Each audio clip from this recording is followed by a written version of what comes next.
Ladies and gentlemen, welcome back to the world of Arendar, where we last left off. The party. Oh, where should we even begin? The party had to deal with some existential crises, shall we say. Having successfully made it back to the tavern in Cavenchosk, the party was there for about 4-ish hours before a strange occurrence happened. Coming in through the snowstorm was a large, scaled, humanoid creature that they ended up finding out later was a barbarian lizard folk named Trichopolis, dragging in a destroyed, emaciated, sundered body of a individual and plopping it down unceremoniously onto the tavern floor. Amelia, being helpful as always, volunteers to drag the body outside and gets accosted by a couple of guards. But the city on heightened watch due to the recent vampire scare. She was immediately accused of being guilty of some sort of diabolical deed. Failing to convince them, the ending was looking pretty grim until Kaisetria stepped outside and managed to persuade the guards to come inside and to listen to reason and hear the full story. Upon doing so, the guards escorted Amelia inside. Two of them able to see reason, but the third one was very adamant that Amelia was quite clearly the culprit. Preparing to draw his weapon, he finds himself very suddenly under the throes of a vampiric grasp as this body that had been destroyed on the floor raised itself up and bit him on the neck, draining him of all of his blood before turning into a small ball of mist and flying out into the night. During this entire escapade, a couple of hours go by, and Kassir ends up targeting Satek with a necrotic spell, having figured out that Satek's transformation is into one of the undead, and successfully heals him. However, the joke that Kassir leads with does not land for Satek, who fights back, partially due to the fact that he's very frustrated with a lot of the situations surrounding the position he now finds himself in. Though it's quite powerful, the downsides are there. Satek ends up leaving out into the night, finding himself on top of a tower overlooking the commercial district of Cavenchosk. And while sitting on this tower, there is off in the distance a working girl who's leaving the commercial district. And as Satek is just kind of scanning down the city streets, he watches as she is grabbed and yanked into an alleyway. And that is where we are going to begin today's session. Satek, you see this girl just shuffling along, shawl wrapped around her shoulders against the biting cold. And as you watch her flit between the lights that are scattered throughout the red light district, if you want to call it that, you see the shadow move, and it grabs her and yanks her into the shadows. It's probably about 200 yards out from your current position, and you hear this muffled kind of scream. What do you do?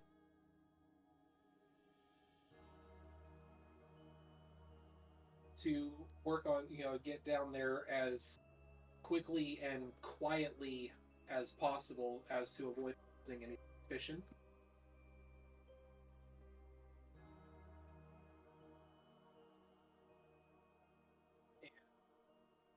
And see if I can figure out what's going on. Sounds good. Go ahead and make a stealth check at advantage because it's dark out. Stealth at advantage. Darling, will you lift their microphone up above the lip of their laptops? Just slightly.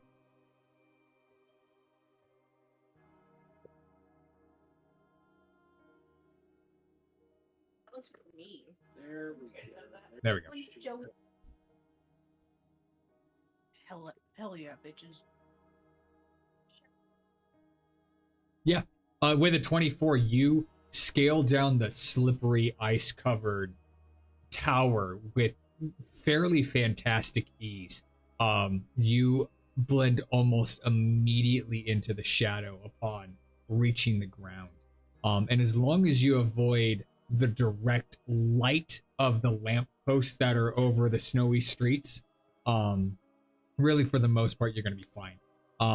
You break into a silent jog, and then upon hearing another cry, like a bit of a whimper, whoever is still there is struggling, and you break into a dead sprint. You make it there in probably about 7 or 8 seconds, and you round a corner. Make a perception check for me. Perception. You catch the glint of light off of something metallic, and it is outside of your peripheral vision. And just as the sun is starting to peek over the horizon, you hear this, "Works every time," and you hear a bang. I need you to make a dex saving throw at disadvantage, please.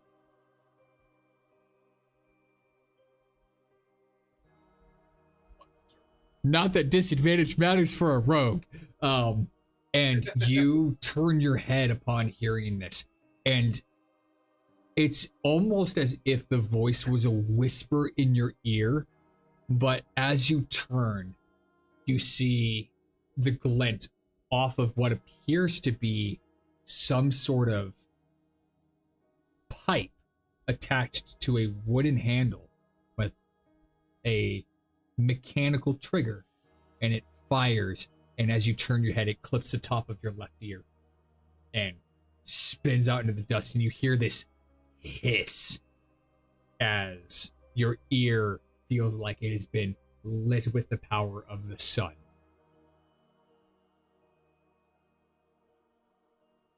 You hear a chink, and then the sound of a bolt slamming back into place. What do you do?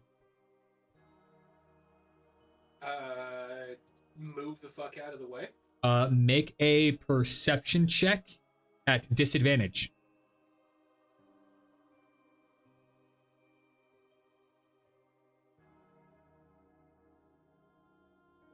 "16 is enough. You manage to spot like a small little alleyway that leads behind one of the corners, and you quickly duck your way in there. And once again, almost like there is a voice in your ear, you hear, "Damn it. Bait didn't work. Nah, these fucking blood-sucking freaks."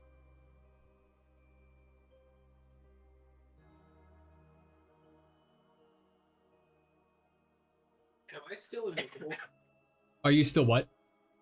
Invisible? No, you are stealth. Now that the sun is up, there's enough light scattering through that you are not entirely invisible. You are hidden, but you are not invisible. And can I, like, see who is saying the shit that's being said right now? I mean, you could try and poke your head out around the corner.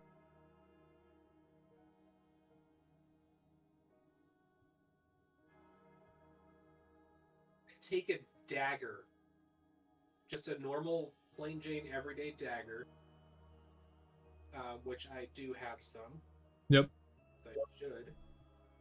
Where did all of my daggers go? They should be probably in your inventory. They are not in my inventory. The only weapons that I have is my crossbow and bloodline. We'll say for the sake of argument that you have them. Yeah. So I want to kind of like poke that around the corner and use it like a mirror. Okay. You put your back up against the cold stone wall, and you use it like a mirror. I'm going to, because you're not directly looking, make another perception check. The DC for this is going to be a 22. It's 200 yards out, and you're looking at a reflection into the sun. Normal perception, like no advantage. No, it'll be a disadvantage.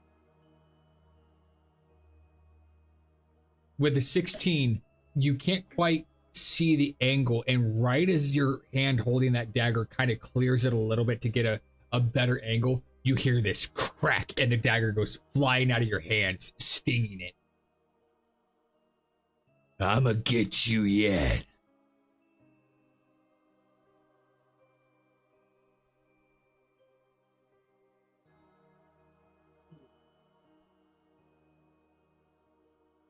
Well, it sounds to me like they're waiting for me.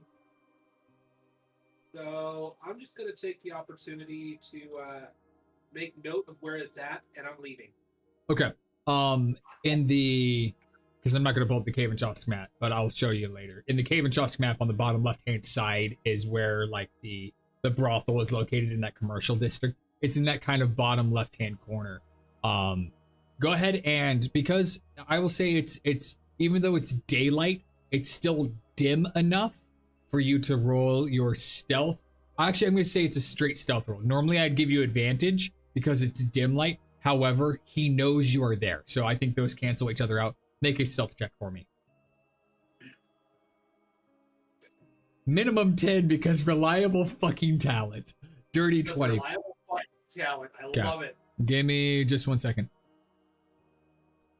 He does not spot you. You manage to throw your hood up. You actually grab a brick and you throw it against the opposite side of the wall, and it clatters. And immediately upon its impact, within nanoseconds, you hear the crack and another bolt being chambered. And in that moment, you sprint out with your hood covering your face, and you duck into an alley. It takes you about 2 hours to make it back to the inn.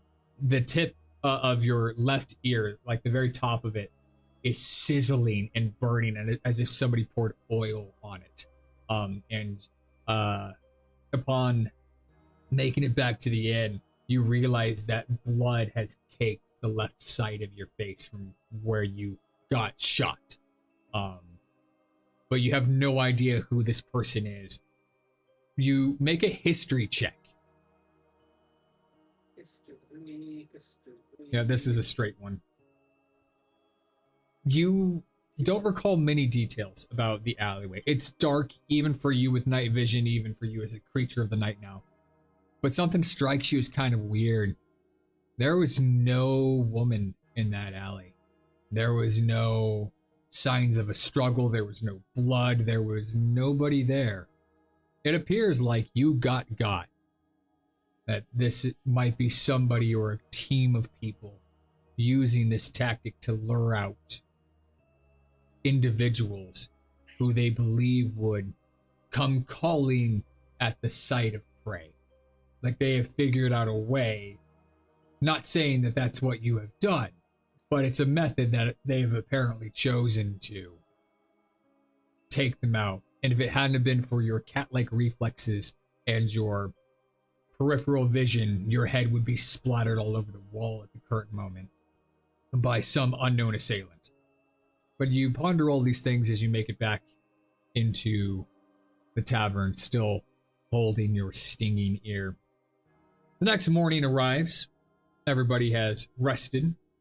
You guys make your way to the tailors, and they greet everyone. Ah, yes. Captain Corellius did mention that you were going to be stopping by. Oh, darling, your clothes are absolutely abysmal. He points directly at Kaisetria. That plate mail is not doing you any favors, and trust me, you need them. Be so fucking for real. As you guys walk into this tailor, sitting, it's like a combination of a tailor and a boutique, as well as like an artist's chateau. for lack of a better, like there's women in there getting fitted, but one thing that strikes all of you is the most beautiful woman you've probably ever laid eyes on. Like auburn hair, brown eyes, slender figure, is completely nude, being painted, like sitting on red velvet cushions, and there's nothing sexual about this. She barely deigns to glance in your guys' direction, but she is currently having her figure painted by the artist that is there. And it is clear that this establishment is for the wealthy and for patrons of the arts. And after the artist finishes, she turns around unabashedly and slips into a very elegant dress that clearly is made by the tailor. And he walks over and he struts around like a fucking chicken, and he clicks his tongue a couple of times and goes, "Darling, you look absolutely magnificent. I'm so glad that you're choosing to wear my brand to the ball." And she gives him a soft smile and goes, "Of course, I wouldn't dream of wearing anything else. Hopefully this will finally catch that man's eye." And she struts out. Satek, on the way out, she gives you a small wink and saunters out the door. He finally turns and looks at all of you and goes, "Oh dear, this is not a charity. What business do you have here?"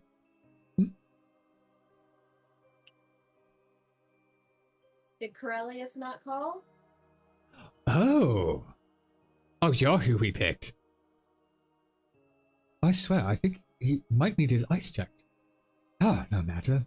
I shall do what I can. And he claps his hands twice, and a small army of maids, like, you guys know, like the Disney scenes of like people getting like their clothes like pulled on and like in Mulan, twisted, and like all of the fabric just goes everywhere. They're shuttered behind doors and shit. That's what happens to all of you. And Kaisetria, it takes you, as an expert in it, 5 minutes to get out of plate mail.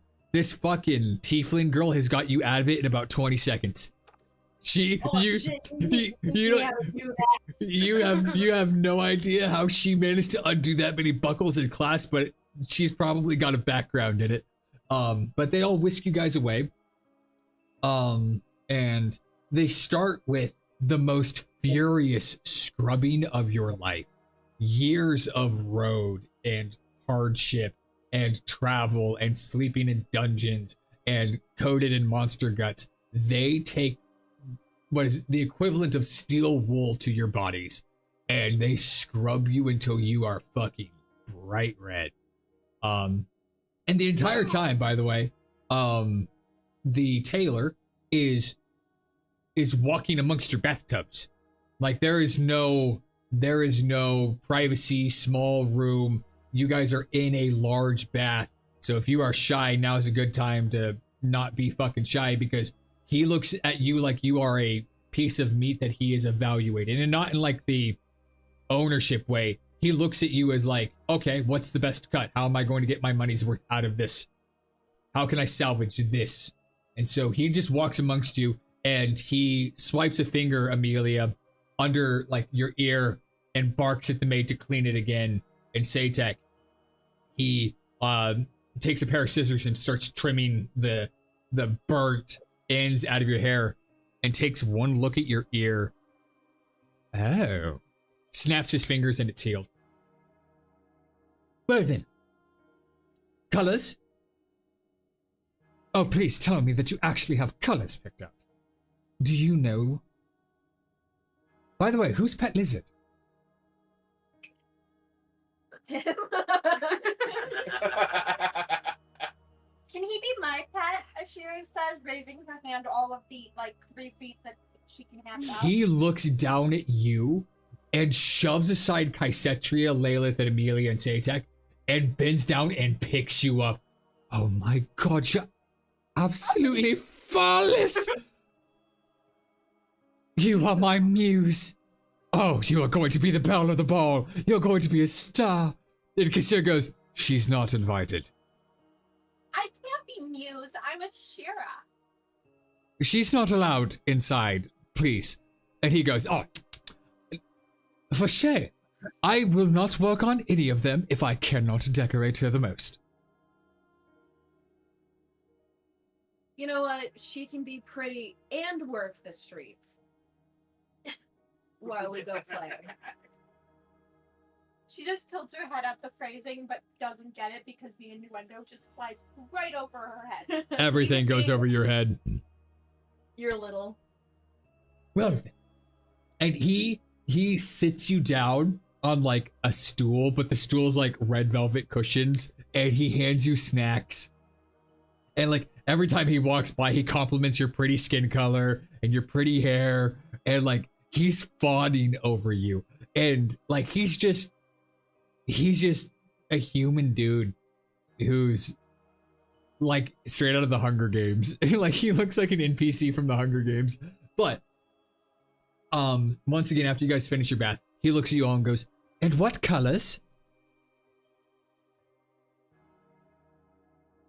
Can we see all the fabrics? Why, of course. And he snaps his fingers. I need everybody to make an Arcana check.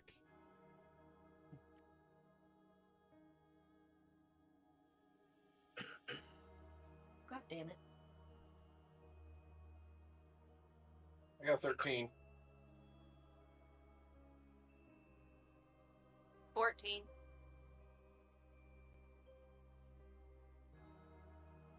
I forgot 13. how ugly my fucking dice are. A 10. Wow. None of you guys know. Oh, wait. Kaisetria, never mind. You know. I thought for a second you rolled a 12. Kaisetria. He snaps his fingers and you get the whiff of something extraplanar. Oh. And for a brief second, you focus on his magic. And it is very clear that he is a djinn. Oh. He snaps his fingers and rolls a fabric, just cascade down from the walls. I have the finest spider silk dresses. I have handcrafted linen. I have the magical weave, as it were. But let's see. And he kind of moves his fingers around. Form and function, darling. And he looks directly at you, Layla. Oh, I have an idea in mind. I just wanted to take a look at the fabric. Paint me a picture of your idea. Oh god.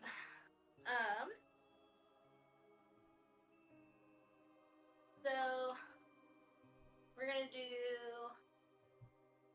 kind of like a ruched tube top bodice with thin spaghetti straps, a loose skirt with a split up the right side. Okay. And It's gonna be- color? It's gonna be like a sea foamy green color, so like on more of like a dark teal, with gold accents. As you're describing this, you see his hands moving almost like a concerto. He is conducting as you speak. And then as you are describing it, he's casting minor illusion and formulating your dress exactly the way that you describe it. And then snaps his fingers again. And all the fabric on the walls, every single type, changes shade of color to match the color that you describe, and then forms into the dress. Take your pick.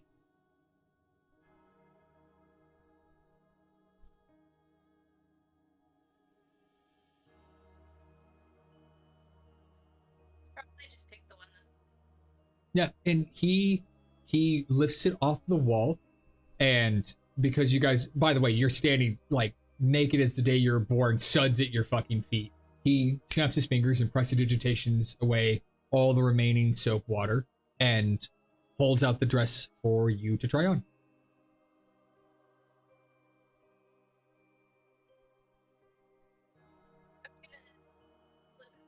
I cannot hear you. I think the mic would. There it goes.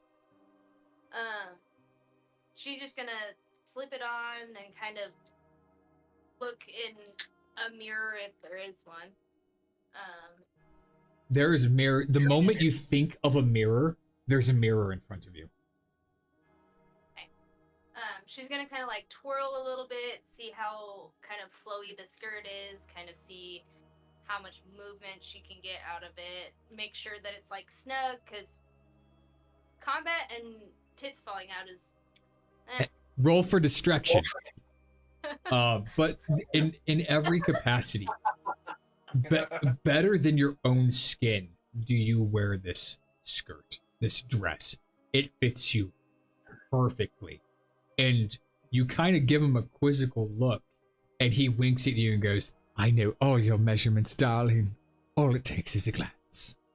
And you are left with the most perfect embodiment of a dress. And then he pulls a knife on you and stabs you. And the dress doesn't tear. Sorry for the shock. And the knife just disappears in his hand. The dress won't tear. You might take damage underneath it, but the dress will be fine. Lilith has seen it all, so she's like, yeah, okay.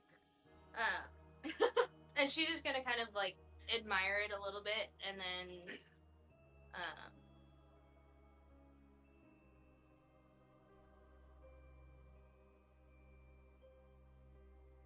she'll just nod her head and be like, okay, this'll do. He walks over to Amelia, and Amelia, you see this man standing in front of you, eyes just scanning you up and down like you're a statue.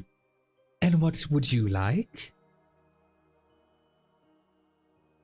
Well, maybe just something that looks nice on me, preferably the color silver, because I want to go with my eyes. He thinks for a moment, and he gets really close to your face, and you can feel his breath like kind of tickling the pores of your skin, and it smells like honey, and it smells like juniper, and it smells like all these very calming scents. And he snaps back up and goes, silver. And as he starts to work with minor illusion, you see him do a single strap dress that crosses over your chest, and it flows into a half skirt on the left side, and then a long skirt that tapers down on the right hand side.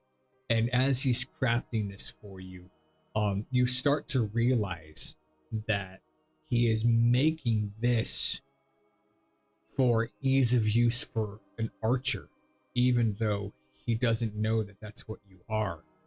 And it comes with a left. Michael, is Amelia left or right-handed? Left-handed. Okay, so it comes with a right arm sleeve for the bow. So you, much like a bow brace or a bow guard would be, it comes built in with that right section that goes all the way down to your arm. And he takes out like I'm gonna call it a stick, but basically think of it like a crop, and he slaps you on the arm like a bowstring would, and you don't feel the impact. This will protect you from you firing your bow. That's sick. With it comes a pair of silver stilettos that gain you about 2 inches of height. Saytek. Stilettos. Those Well- are definitely not. Those stilettos is like 6 inches. Well, high. I'm talking more the style of them. They're not quite pumps. They're a little bit more chic. So, but anyways, he then turns to Saytek.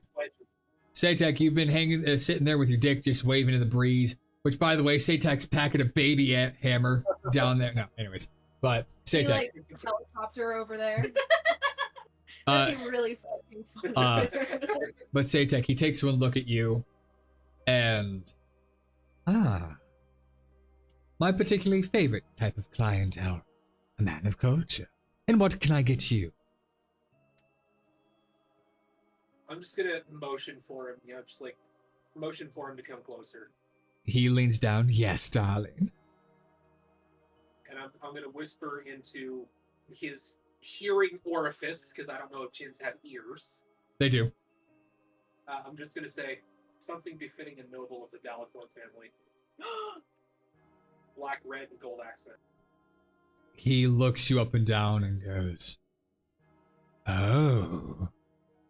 and all of the fabric on the walls disappears, except for one. And it descends down, and he starts casting minor illusion and crafting. And what he comes up with is a long tailcoat that comes down to about halfway to your ass thighs, like in that region, with a doublet and a blood red tie against a stark white shirt, but the blazer, the jacket itself, is the darkest black you've ever seen, laced with gold thread and red, the same color red buttons.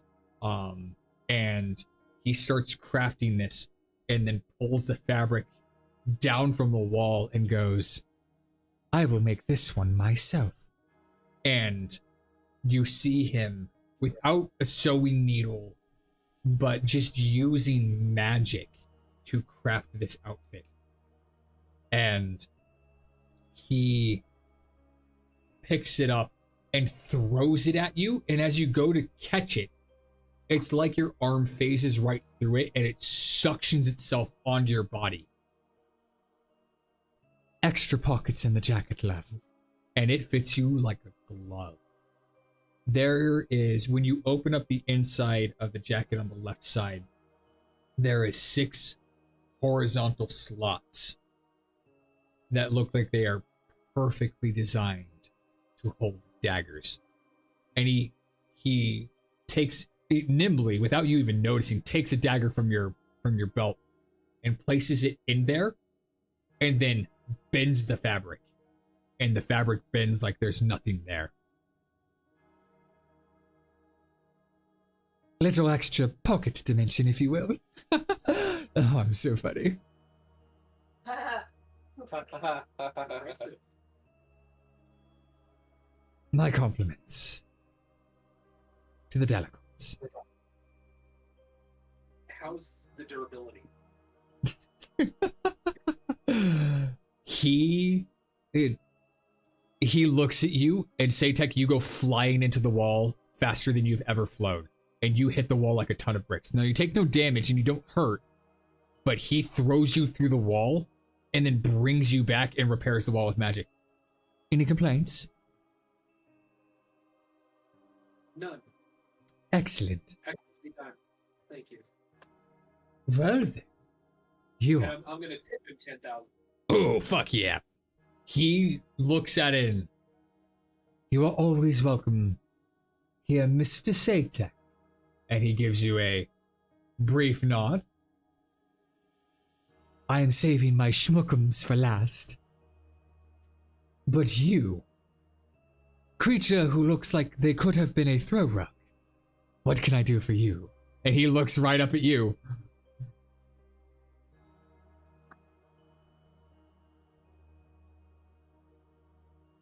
Is that you? Right up at who? Oh, at Trichopolis. No, the only person here who could look like a throw rug is the lizard.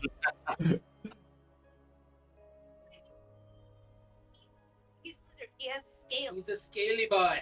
He'd be more like a belt or a handbag. Or a pair of boots.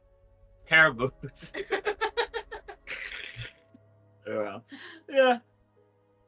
Your boot. Trichopolis just looks back at this being and me like war paint. Oh, Going tribal, are we? And he looks you up and down.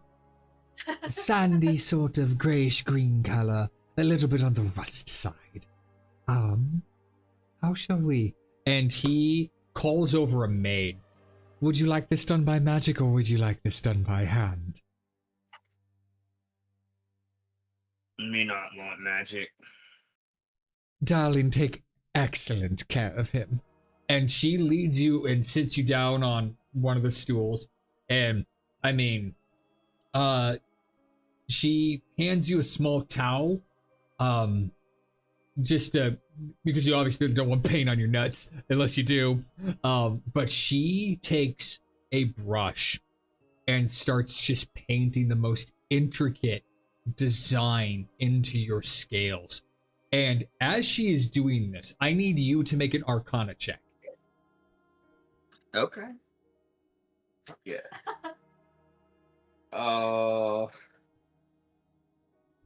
It's loading. Oh. Oh. Whatever. Oh, damn. Yeah, reestablish. Okay. I'm back online. Oh, no worries. Oh, is everybody crashing? Is it crashing? nice? Okay, give me a second. This shit fucking happens. I was gonna say, I think you rolled a natural 20. I heard the sound of a natural Did 20, you? but I could Yeah. not. Oh, no, wait. Hang on. It's fucking Auntie with the sound of take a fucking shot. God fucking damn it, Auntie. Hang on. Cheers. He's on stream. David, how did you spell your last name? David with a hydrate. Oh shit, I don't have a water in here. I will get to the hydrate in a moment. But yeah, go ahead and make an Arcana check for me. Once you are Okay. officially loaded in. Shut up, Alexa. That's cool. Yeah, you have no idea what's going on, but pretty human girl is painting all over your scales. And you look down and some of them are disappearing. And you don't know why. Some of them, it's almost like she's painting nothing on you. But she keeps working, and after about 20-ish minutes of her working on you, you look down, and it's like your scales have been marked with these runic patterns that glisten against your scales. And as you stand up and they catch the light, you see that in very certain aspects they're a little bit iridescent, but other times they are completely see-through, as if they're not there. She looks you up and down and gives you a wink and then kisses you on the cheek and flutters back to what she was doing. Damn, is she tall? Or is she... Trichopolis just kind of stands there and Makes a goes, tent "We with like that towel. Yeah. Yeah. Yeah.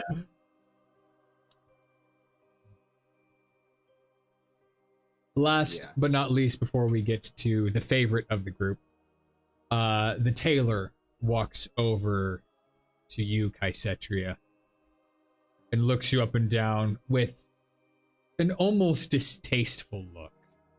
And you realize, in the same way that you have caught on to him, if you will, he knows exactly who you are. In that traditionally, clerics / paladins and Jin don't really get along. But he's there on the request of Captain Corellius. And what can I do for you? This will actually do it.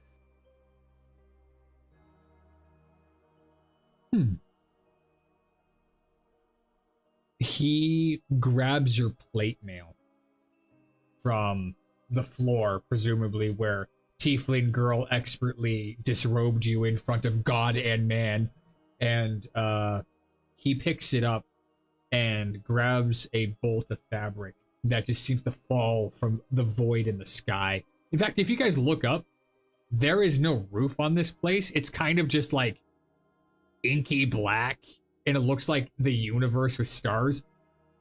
And it's your first time kind of seeing it. It's a little weird, but he pulls a roll of fabric, and he takes your plate mail and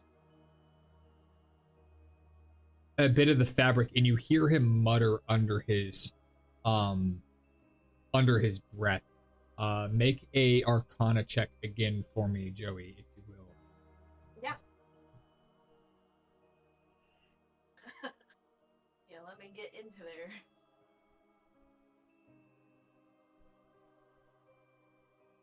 Auntie, the Huckleberry Peach Moonshine is fucking ridiculous. Can't be ridiculous.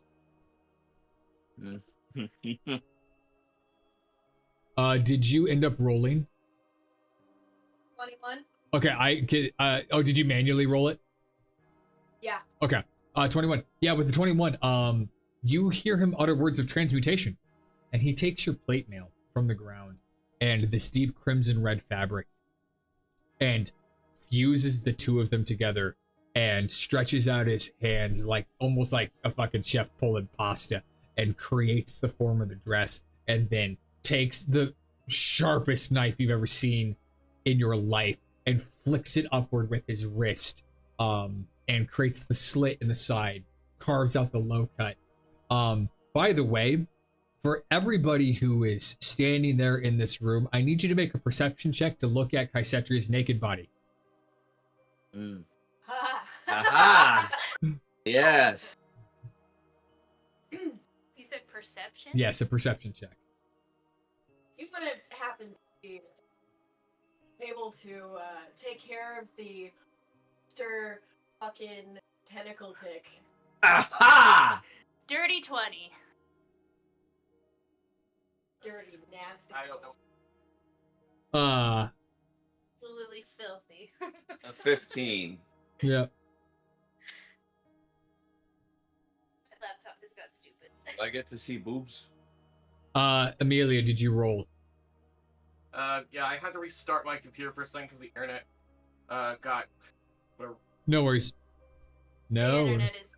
Yeah, the it's- Wi-Fi. It always happens around 7 o'clock whenever we're in Foundry, and I haven't been able to figure out why. But anyways, Stormy outside, so. make a roll for Amelia, Hannah, and I'll just add the bonus to it. Perception. 13. Okay, 13 plus. Give me a second while I find wherever the fuck Amelia went. Amelia is no longer on the map. I am trying to reset this too. Oh, it's because you just get no worries. Give me 1 second. Amelia. 13 plus. I'm going to say that the bonus is enough. Yeah. Perception. Yeah, she's got a +7. She's got a dirty 20.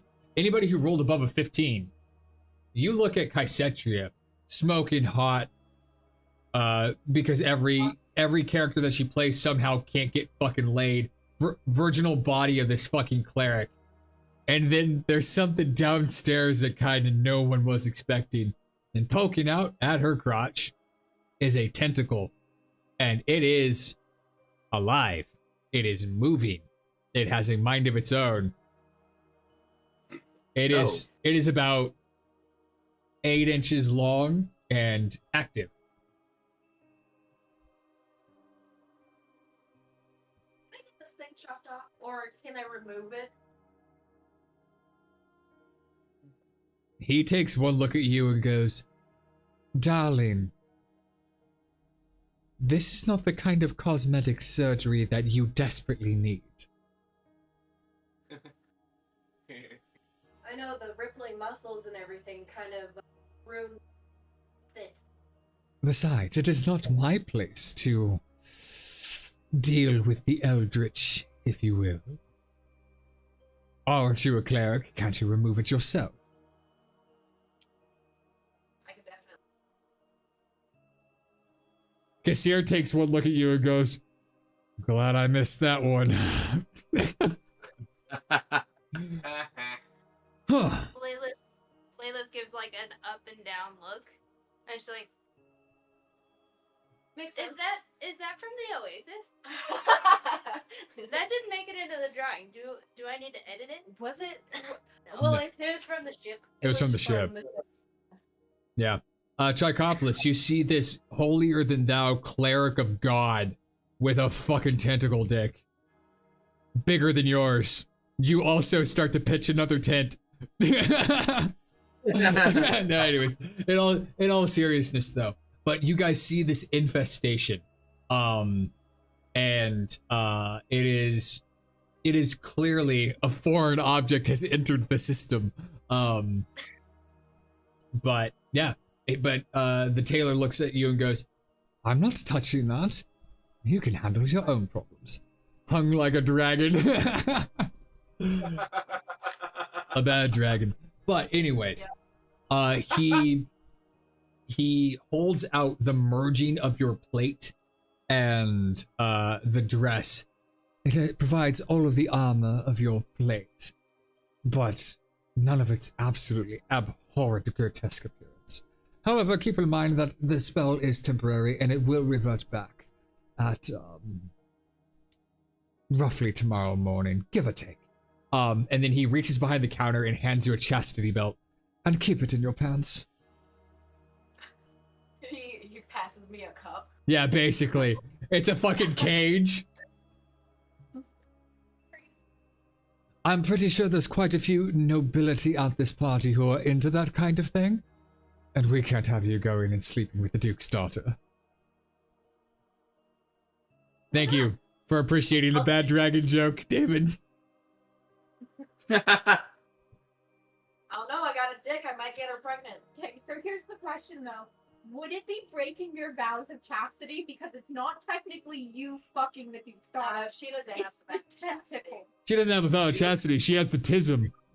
Cool. Yeah. Okay. Because I was gonna say, if she does, I don't think it does break it because she's not fucking the Duke's daughter. No, The ice cream had the vow of chastity. That's Because it. paladin. Trichopolis just chimes in awkwardly and goes, "Those who have the biggest love tool lead war clan back home." Don't dicks have dicks? Well, actually, his towel kind of falls away, and you realize that he has sheathed himself back inside. So if you thought really hard and drank enough alcohol, you might think he's a chick. You maybe, but it's Sarah C. That's fucked up. Anyways, finally, Kaisetri, he shoves the dress at you, kind of forcefully, and kind of knocks you off balance a little bit. And he turns and looks at you, Ashira, and picks you up and gives you face snuggles and just coos in your ear how you're the fucking greatest thing that's ever happened to him. And what can I do for you, darling? I want to be a shiny gemstone. Oh, gemstones. And he snaps his fingers and brings out a diamond encrusted dress. Would this do? Do you want a different color, perhaps? A different style? Shall we do your hair? I do like purple, and yes, do my hair. I want to be so sparkly that you can't even look at me without being blinded. Absolutely happy to accommodate. And he takes down the most royal purple. Satek, I need you to make a history check for me. You would know that this color of purple is damn near reserved for royalty. It is impossible to get your hands on. The process of making it is so painstaking that enough to make a dress is 3 years supply of this kind of fucking fabric. It is worth its weight in platinum. The 10,000 gold that you paid him would not pay for this dress. It wouldn't be enough to cover him or cover the fabric, much less the labor. And so you understand with your background, the priceless, not even the gemstone aspect, the fabric is a one of one. And he starts tailoring this outfit. And as he's doing so, Ashira, you notice something kind of interesting. He's putting together this sleek purple outfit and interlacing gemstones with magic. And the entire time he's doing this, he's talking to you, and he's learning what little you know and what you can remember about your home. And as you are speaking, when he is done, he lifts up this deep purple dress inlaid with these gemstones in the shape of the Underdark and the caverns. And as they twist in the light, they shimmer and shift, and they show nature and growth, and they show like different scenes of the things that you like, all reflected in these gemstones that are splayed across the dress itself. And then he reaches into his pocket and he pulls out a ring and he places it upon your finger, and it's got a spot where a gemstone is missing.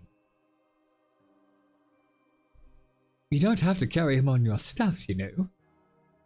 And he points up at Brinks.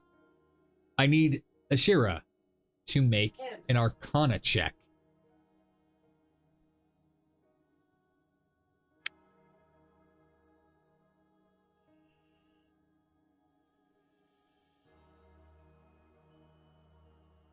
That would be a 17. Okay, perfect. And then I also need you to make a general intelligence check.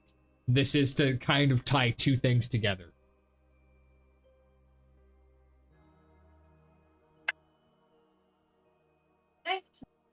19, you said? Perfect. Between those two scores, you start to make the realization that he knows not only what Brinks is, but who Brinks is. Did you know Brinks before he was all shiny and cute? Because he's told me he had it before, but not much about it. You hear a voice in your head. I am not shiny and cute. Yes, you are, silly. I would be much more useful if you stuck me on that ring. Okay. Yeah, and so you just pluck Brinks from his little, like, spot on your staff, and holding him in your hands, he's about the size of a golf ball, but flat. The moment you bring him to the ring, it's kind of like fucking Thanos, where the stone resizes to fit the gauntlet. It's that same sort of idea. You see his Brinks shrinks down. He's now about the size of a dime, and he snaps into the ring, and you feel this tingle all throughout your body. Make a perception check for me, Ashira.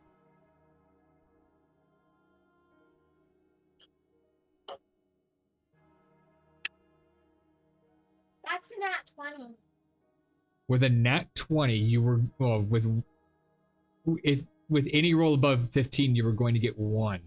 With a nat 20, give me just 1 second because I gotta go fucking fix it. With a nat 20, you have now earned 2 additional uses of lucky. You get 5 in total. Now I just have to remember that those are a thing. Yeah, now you gotta remember to fucking use them. Give me 1 second while I update your lucky. There you go. You now have 5 uses of lucky as you feel this shift, as the power of Brinks kind of flows through you. And the tailor steps back and goes, "Darling, you are magnificent." And he claps his hands, and the same painter who was painting the naked woman when you guys first walked in immediately just starts sketching Ashira, and she takes like 30 seconds, or he takes 30 seconds, and then he turns it around, and Ashira, it's like the most lifelike portrait of you. It's you in your dress, and the picture moves. Think like the Harry Potter like chocolate frog fucking thing, where the picture moves like a GIF, and your picture twirls like a ballerina, and then curtsies, and then resets back to its position. And he hangs it above the door. Absolute perfection. Can I have a copy of that? Oh, absolutely. And he snaps his fingers, and another copy just appears. And he hands it to you. Would you like this in postcard size? Yes. And That's you just like perfect he, size. he just grabs the corners and shrinks it down, and you are left with about the size of a postcard, a little dancing Ashira. As he hands it to her, she wants to sort of. Is she still being held, or is she standing on the ground? You are now standing on the ground. Okay, she wants to sort of. She's gonna take it, and then she's sort of gonna leap up so that he's kind of forced to grab her. And as he holds her, she wants to lean in and kiss her cheek. He grabs you effortlessly. The desire to be shot. You know those cheesy old fucking movies like Grapes of Wrath or like Oklahoma, like the musicals and shit like that. He grabs you and sweeps you around like it's a fucking musical, and you just hear some fucking Rodgers and Hammerstein song playing in the background. And yeah, but you plant a kiss on his cheek, and he just fucking dies. He just sets you down gracefully and just lies down on his back. We are closed for the day. And Kassir goes, Wait a moment. What about... Cassia, you have more than enough clothes. Leave me.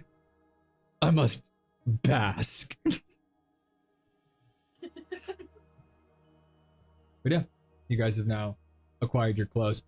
Afternoon passes. This takes quite a bit of time to tailor clothes for everybody and to fit them to everybody's unique taste. But about the time that evening starts rolling around, you guys back at the tavern, a carriage, 2 carriages actually, pull up outside, and you guys file into the carriages. And you guys make your way down the streets of Cave and Chosk as the sun is starting to set to the home of the noble who most recently purchased it. And he greets you at the door. Hello there. Thank you so much for choosing to attend the party. I've been told a great many things about you from Captain Corellis. My name is Kruanda. It is a pleasure to make your acquaintance.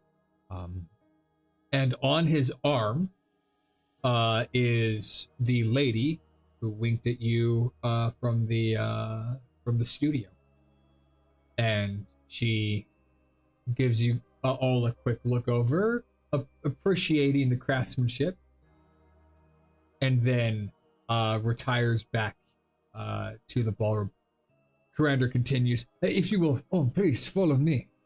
I hope you are ready for some dancing and some food, getting to know the locals, if you will. One of the reasons why I invited you here is Captain Corellius came with news that trouble has been underfoot in the city for quite some time, and wanted to have me have a little bit of backup. He said that you were reliable and that you had come to some sort of agreement with him. He wouldn't let me in on the details, but that you would both behave yourself as well as mayhaps keep trouble at bay. However, if I recall correctly, there's only supposed to be 5 of you, but I see 7. I see Kassir.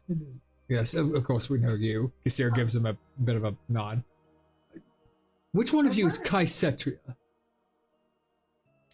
Okay. Lilith? Amelia? Satek. He looks down, Satek, you're still wearing your ring. And he looks down and goes, Oh, well, hello there. Might have a business proposition for you later, if you're interested, of course. But He charges by the hour. Wear a condom. the other 2, are they pets? We generally don't allow pets into the mats. My apologies. Oh my god, look at that dress. He just now sees, and he picks you up. Darling, I want one. And she yells from the ballroom, A child? And he goes, no. A gnome. You can have her. Keep her. You don't want to keep me. I'm more trouble than I'm worth. No, you can keep her. I insist. But he looks at both of you. I do hate to be a stickler, but unless someone vouches for these two, then, unfortunately, darling, as beautiful as you are, you're not on the list. Take a look at the. What was that, David? I'm just gonna whisper, like say to the bouncer or whoever the fuck the guy is, be like, look at the fabric. I don't. Yes. He looks at you. I'm not the bouncer, I'm the owner, but close enough, I guess. And he looks up and down. I understand that she comes from the tailor. However, as far as I was told, there was supposed to be a group inside and a group patrolling outside. Who is the group that is outside? Pets. And Kassir just kind of, there's a slight change of plans. We have a robot. Oh, do tell. Well, the robot's kind of unconscious at the current moment, to be entirely frank. And it is at this moment that you guys realize that Avala's last day of a charge was last night. And she is running out of time, and she is back at the tavern on her final charge. And there's a bit of panic that sets in, but it's a problem that you can't really solve. But Kassir goes, unfortunately, due to some complications, we figured that it would be best to protect the manse directly. I'm sure that the city guard will be able to handle the streets outside. Besides, you wouldn't deny such a wonderful lady the opportunity to dance with you now, would you, Commander? And he looks at you, Ashira, and looks back at the lady who was on his arm earlier and goes, oh, but she is so shiny. Oh, fine. However, be it on your head, and he gestures widely to the group, if something goes awry. By the way, there's got to be something easier to call you than trying to remember individual names. There are about 40 people here.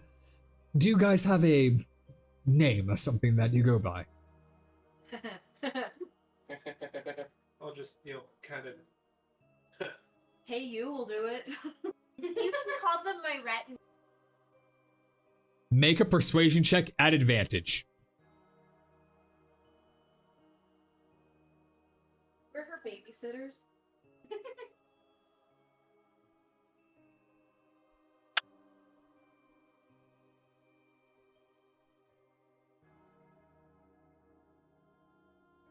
Darling, dearest, the love of my life, would you be willing to bring me a skewer? She just sat down. That would be a 3. With advantage? Oh, with advantage, not with disadvantage. No, with Okay, then advantage. Everybody loves you. Then that's a 14. Okay, 14. He looks at you, goes, Ashira's personal pleasure slaves. Got it. Excellent. How does he know her name? She has not introduced. Make an intelligence check to think if you would think of this question. No, I do not. You don't think? I know nothing. Yeah. I think nothing. You hear your name and think nothing of it. But anyways. Pleasure slaves.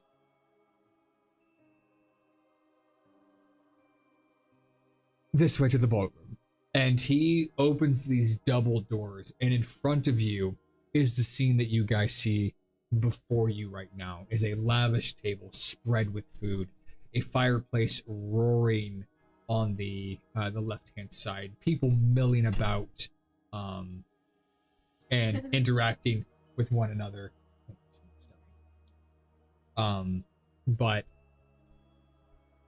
food is everywhere. Drinks are flowing, and you see as he enters one of the side stairs and walks up above to the balcony and kind of projects his voice.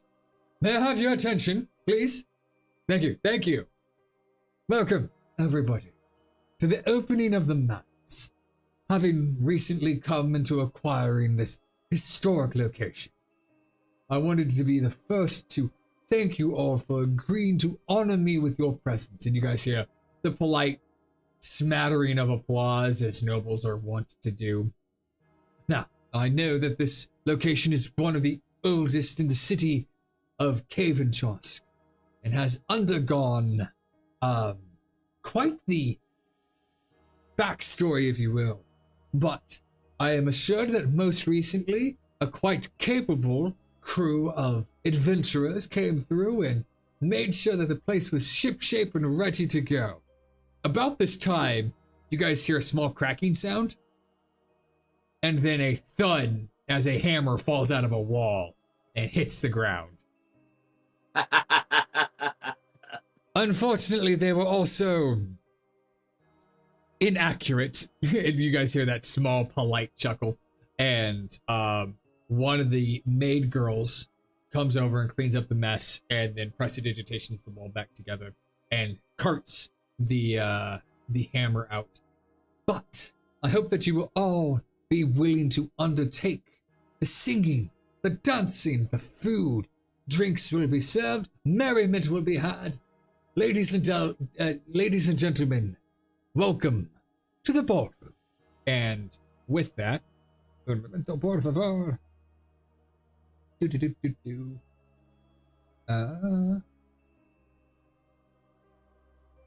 I need. There we go. Change the music over.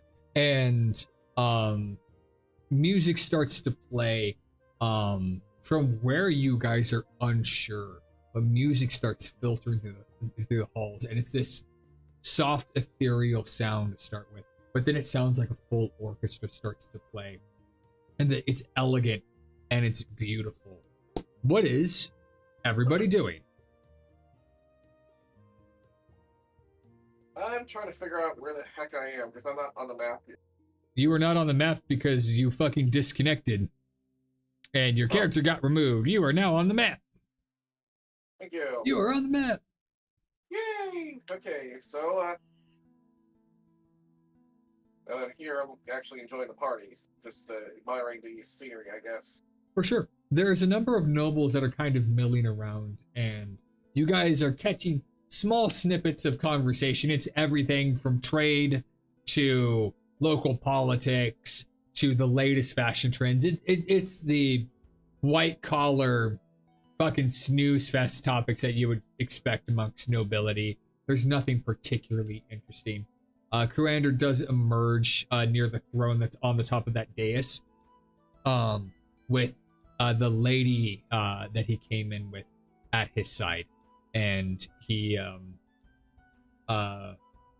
sits up there with a small glass of wine, tapping his foot to the music and watching some of the couples hit the dance floor and perform a waltz.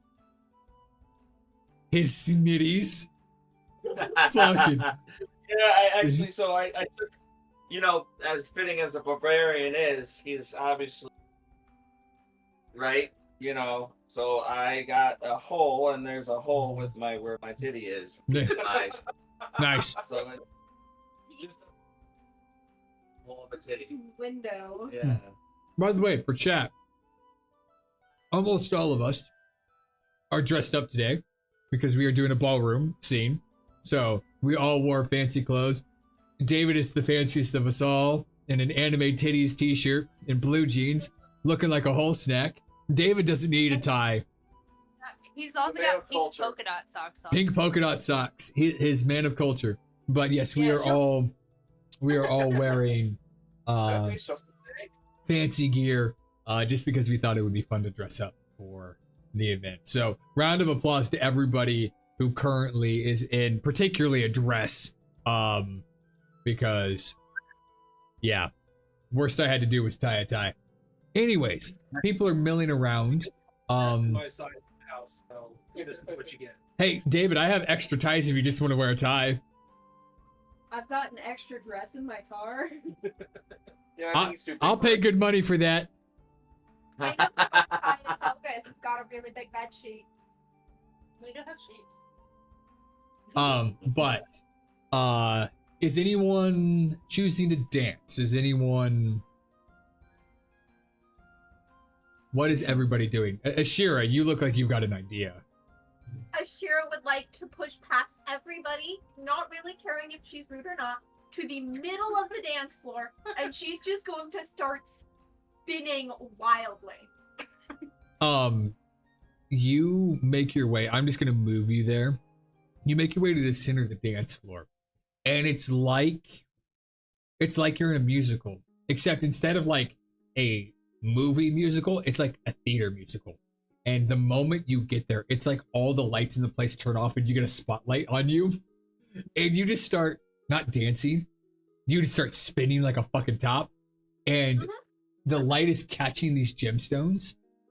And Ashira, you won't be able to see this because of your rotation, but everybody else, the images of the Underdark and the images of Ashira becoming a druid and meeting Rinks that were displayed in the iridescence of the gems are now being shown across the walls.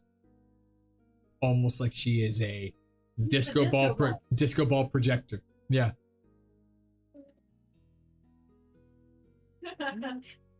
That's the way. I like it. Yeah. Mm. That's what she said. Other than the tornado that is the gnome at the current moment, what is everybody else doing? Ye old Casey and the Sunshine Band. I'm grabbing a plate full of food and a drink, and then I'm just gonna go stand somewhere, not in the middle of anything necessarily. Okay. You load up a plate, and it's elegant, decadent food. And the wine selection is immense. And Seta, with your background, you would know that the price on quite a bit of this is extremely high. It is the highest of luxury. Make a history check at disadvantage because you are not from Arendar, and also you don't remember that many things. Yeah. You think about Kruander and how he recognized the signet ring that you're wearing, but you are unfamiliar with his family name. In fact, you don't recall if he gave it to you. But that thought quickly passes, and you go to enjoying your food.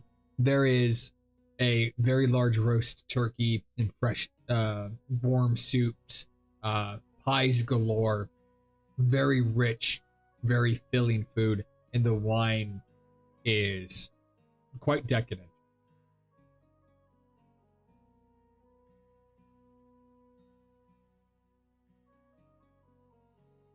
You're gonna be stealing silverware. That fucking Shane's character last week as a paladin was nicking silverware all over the fucking. Stealing all a bunch of useless silverware. We love it. There's like a touch of less silverware than there's. There's one plate set missing. One has like a spoon but no fork, and the other one Yeah. has a knife but no spoon. There's like a soup stain. There's some greasy stains around the carpet. Kaisetria, about the time that you are feeling a little out of place without your heavy plate, you understand that your current armor technically is plate, but you're feeling exposed, and not just because of the low cut of your dress or anything along those lines, but this is just kind of not really your scene. About the time that you're doing that, a handsome young man walks up to you and holds out his hand. You look ravishing. Would you care to dance? Snug. Sure. Look behind you at the Snuggles boy. He's on his little perch. He loves that spot. He blends in. Why is everybody looking at us? That's a good boy. It's the echo. But yeah, I hear an echo. he takes your hand and leads you out onto the floor. This is the fun part. I am not the kind of DM who goes, everybody needs to make a dex check for fucking dancing. Fuck that fucking shit. You have to convince me why you can dance. You are allowed to pick your greatest skill or whatever skill you want and convince me how it helps you dance. Whether that's charisma for performance, whether that's dexterity for acrobatics, whether that's wisdom because you studied. Yeah. Yeah. So go ahead and pick whatever skill you want, and now you got to dance. It'll probably be wisdom. Okay. After I'm sure that we all got like dance lessons. No, you did not get dance No? lesson. Awesome. Well, I mean, you got a very brief one with Kassir, but like Yeah. the timing ended up not working out because now the plan has gone to hell in a handbasket. You guys are supposed to be here hours earlier with a party, half of them outside, but that didn't end up happening. So there's been no practice run. All right. Well, now that she's situated in the room and watching people dance, she's going to figure that this almost like combat. Okay. And copy their strut and sway. And Okay. Go ahead and roll a perception check for me then. While she's doing that, I'm eyeballing this guy. You also make a perception check then. Can I move to the middle of the dance floor? Yeah. Tiny human. 24. Proceed to also dance. Yeah. With your 24, you pick up on kind of the rhythm of the movement of people, and you're a little robotic in terms of your movements because it's not natural. But eventually, you stop counting steps in your head and start just kind of swaying to the music. And he is spinning you all over the floor quite well. So the way that this will work, by the way, is whatever dance partner you have, you must beat their subsequent performance check. That's basically the requirements. So it doesn't matter that he rolled a 3. It's not that he's rolling low. The dancers will just roll a check. In order for you to succeed at your dancing, whatever check you pick must be higher than their performance. They're all a flat 10. Satek, with your 16. He's just a young man. Obviously comes from some sort of noble lineage. You do catch a little bit of drool leaking out of the corner of his eyes every time Kaisetria's thigh clears the hem of her skirt. But for the most part, he seems relatively harmless.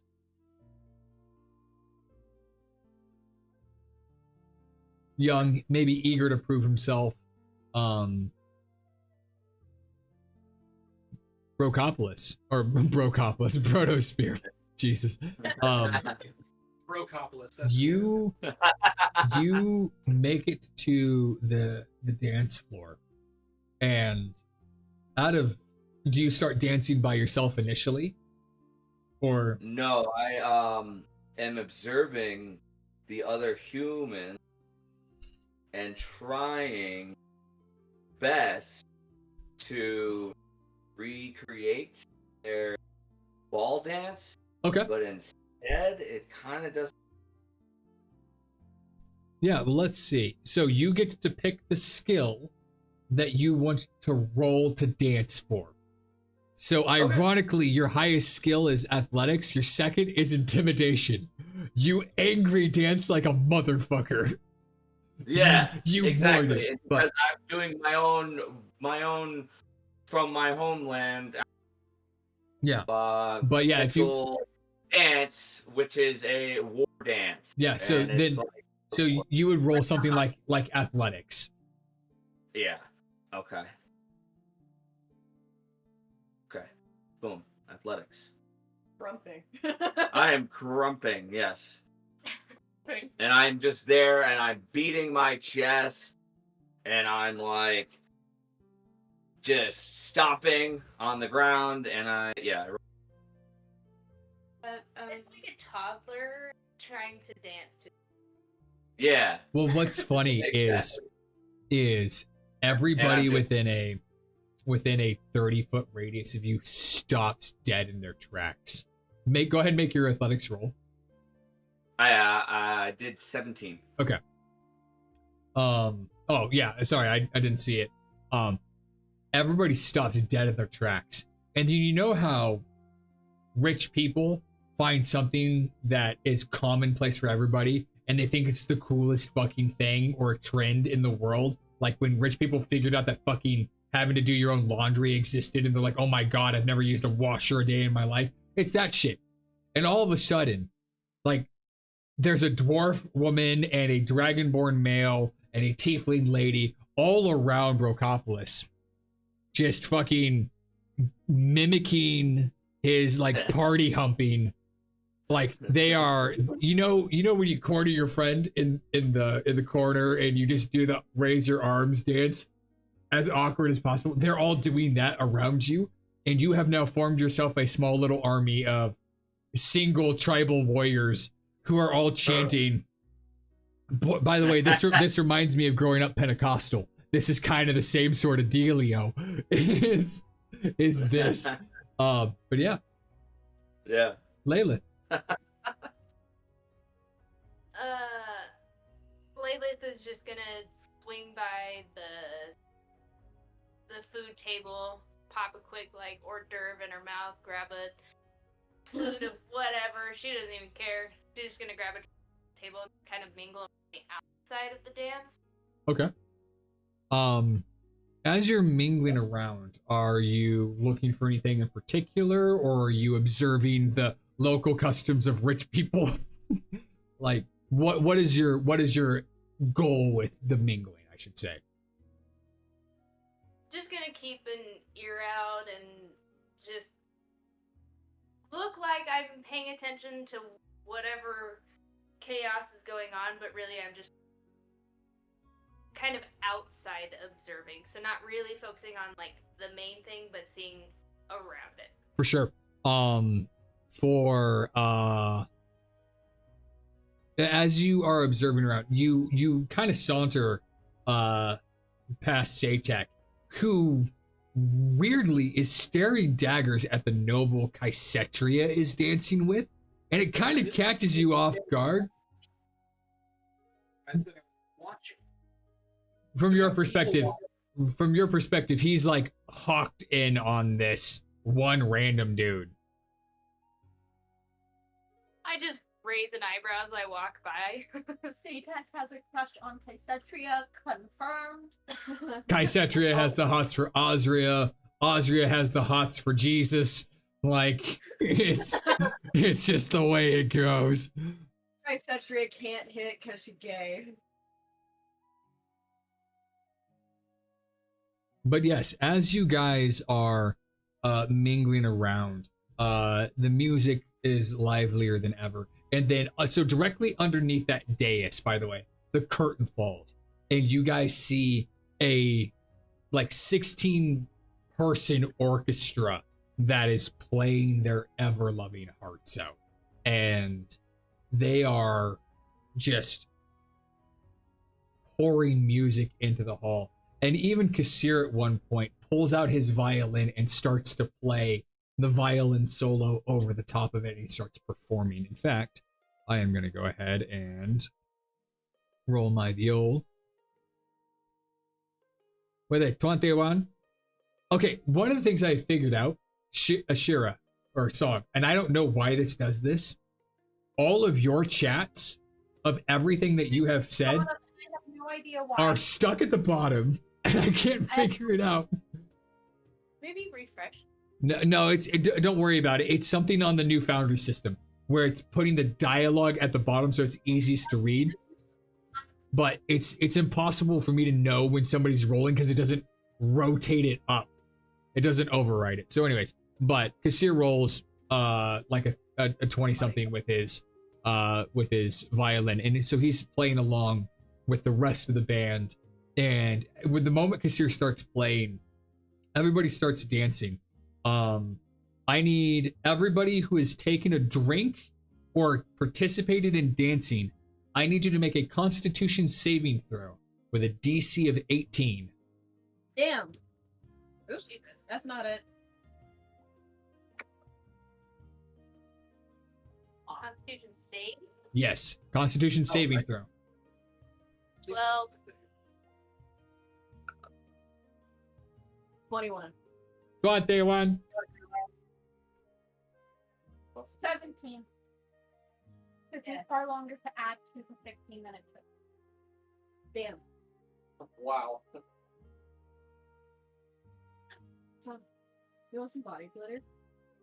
No, do not open that motherfucker in this goddamn house. Hannah spent 8 hours cleaning yesterday. I swear to Jesus. Don't do it. Song. Don't do it. It's like a little so. Is there a particular reason why song is not allowed to play with body? Constitution saving. Yes, Constitution saving throw. Herpes at his apartment. Because it is craft herpes and it'll never. Yes, well, and also, like, Hannah spent 8 hours cleaning yesterday. Take a shot, bitch. Okay, Ah, so no. everybody but Kaisetria, you start to feel a little fatigued, whether it's the effect of the alcohol, whether it is the effect of the dancing. You're getting a little winded. The stuff you're drinking is strong stuff. The people that you're dancing with seem to have almost limitless energy. Kaisetria, you're the only one who doesn't really feel like you're winded or anything. I'm telling you what, brother. Woo! Yeah. Welcome to homemade. By the way, I will give you guys a shot of the Huckleberry one later. I have a Huckleberry peach. But anyways, everybody else, if you're dancing or spinning in circles, or if you've here, I'll do a shot from afar. I'm cheering with you guys. I'll get you one too. I mean, Or you can have that one. Sure. It'll be the Hang last on. one. We're gonna take a very small break. I'm joining. here's the love. It's good. Here's to friggin'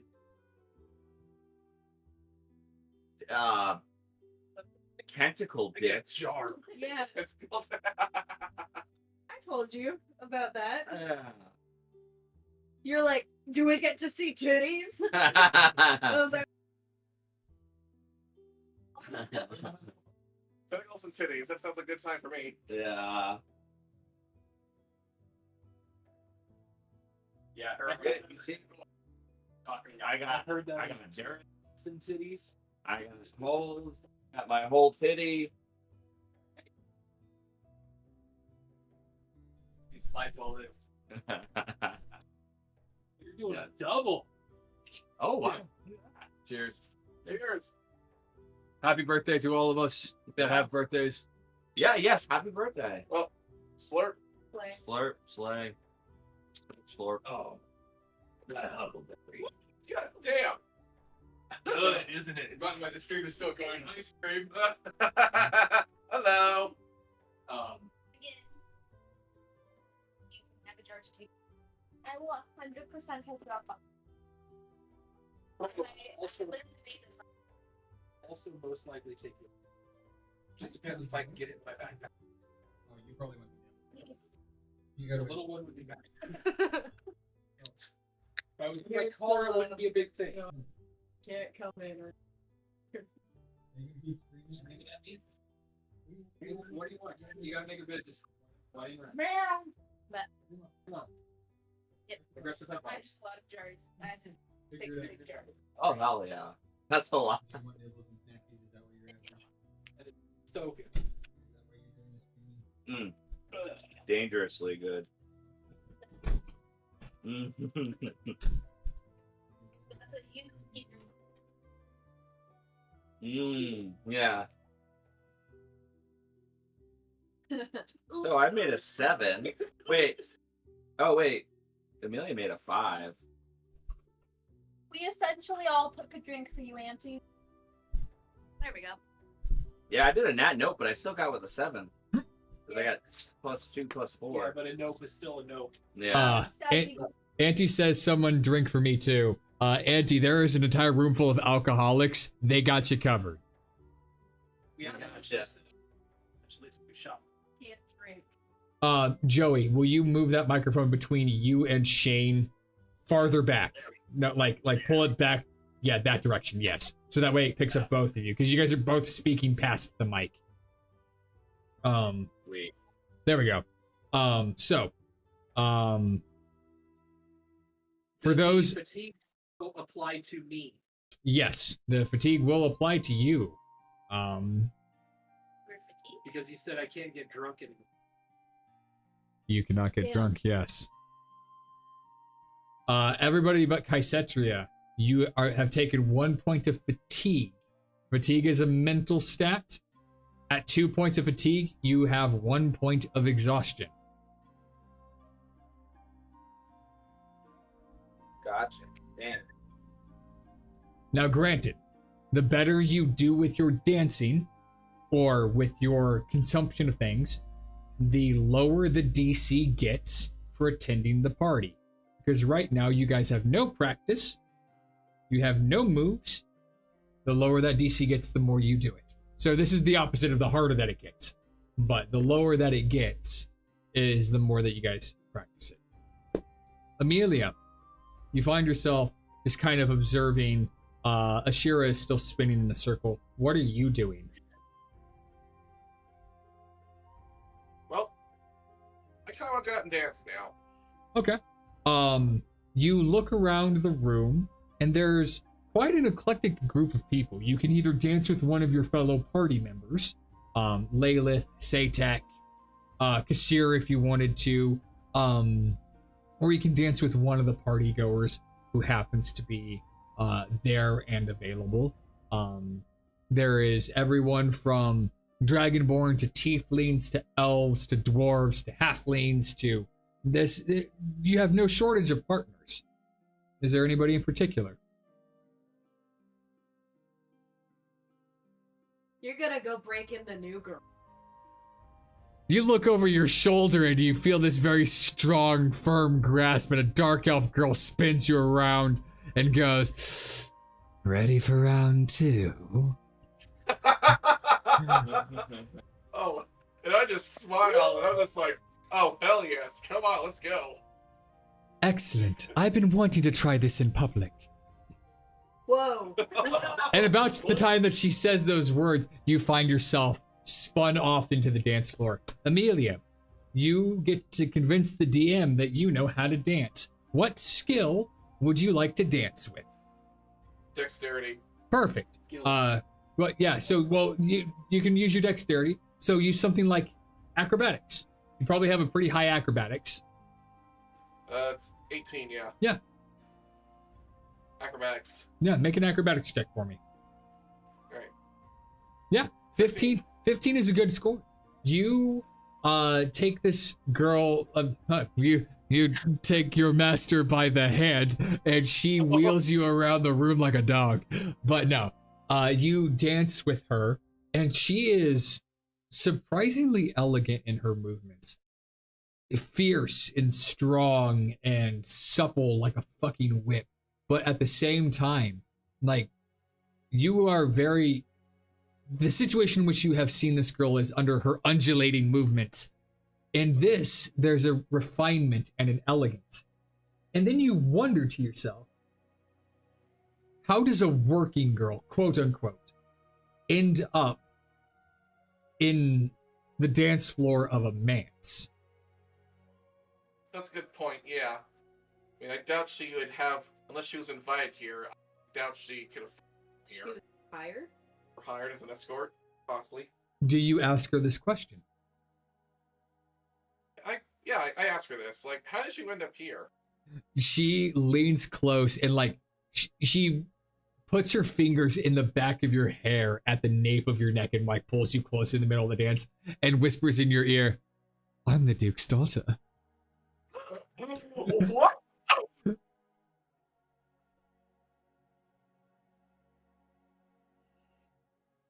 Yeah, fucking get it. Oh, yeah, I fucked royalty.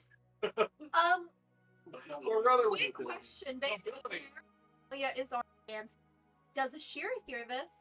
I will say that you are spinning with music. It would be a high DC and rolled at disadvantage, but I will allow you to roll for it. I will say that the DC is a perception check with a DC of 17 at disadvantage.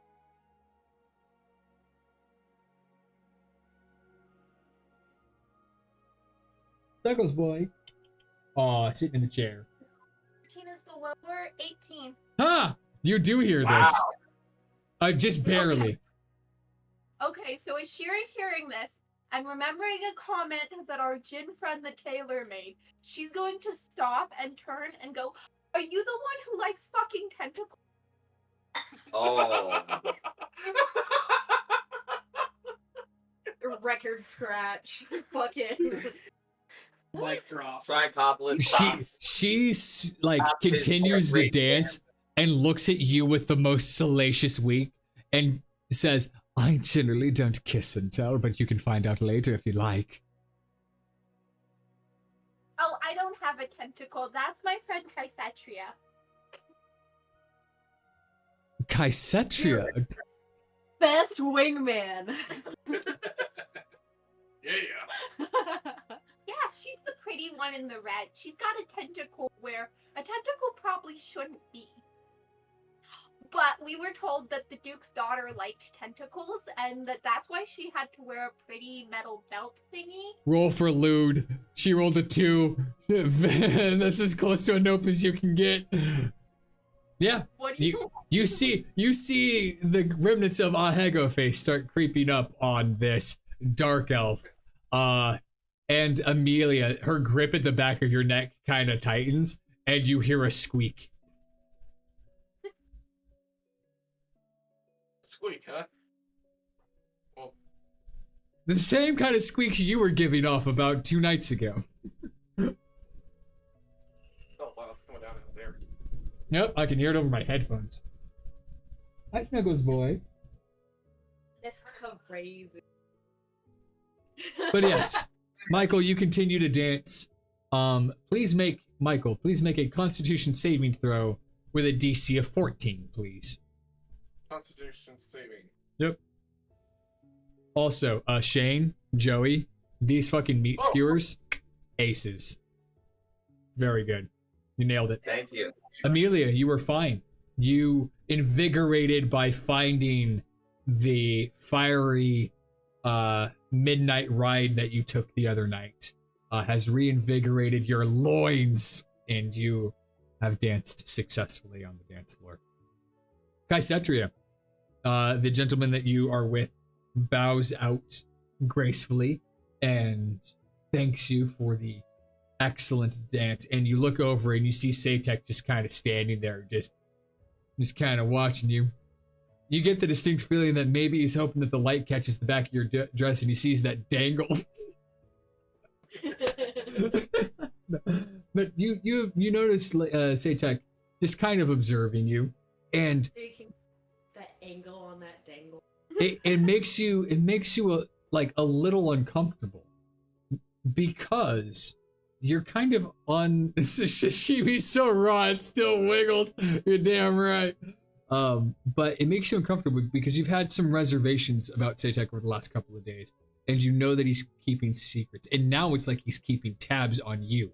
Now you don't know if he's watching you or the crowd, but it's almost like he's hedging his bets. And edging. It's edgy. God bless you. What's your issue? What's your damage? keeping an eye on everybody. Yeah, or you are a guard dog. We do have a job to do. Perfectly content, just sitting right here. Have you heard anything yet? Not yet. I don't know, DM. Have I heard anything yet?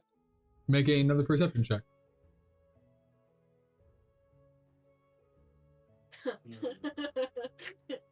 The fucking little one. You haven't heard anything yet, but you do see about this time, the lady who was with Kuander, leave his arm and come sauntering down the back steps. Give me 1 second while I do this. I'm gonna just move her over here. Phew. She comes sauntering down the steps and eventually makes her way over to you, Satek. And like I described earlier, auburn hair, deep brown eyes, very slightly freckled nose, very cream-colored skin, low-cut blue dress, just oozing elegance. And she holds out her hand to you, Satek, with an expectation.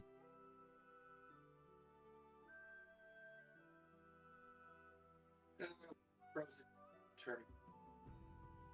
I can't hear fucking David for whatever goddamn reason. I was just saying, I'm weighing the pros and cons of turning down.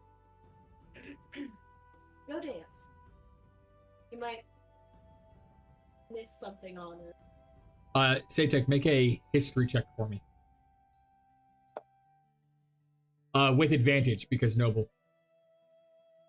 There's... I mean... Hell yeah! Luckily, the DC was a 10, because it's fairly common knowledge amongst nobility that if a lady offers her hand to you, you greet it with a kiss, and you would know this. Well, if she's holding her hand out, then I will do exactly that. Greet her hand with a kiss, and just a polite, short bow. Roll a charisma, just a standard charisma check for me. Just a standard charisma. Yeah, I mean you can do like performance if you want. Never mind. Natural 20, my shot. Cheers. Woo! With an unheard of elegance. Kaisetra, you're watching this. And Satek goes from this kind of cold machine that's just been eyeballing the crowd to the moment she enters his vicinity. You see him bow low, kiss her fingertips, and just absolutely turn on the schmooze. And she melts like putty in your hands. And you hear a deep, throaty laugh from the dais as Kuander just chuckles. I think she rather likes you. And she invites you to dance.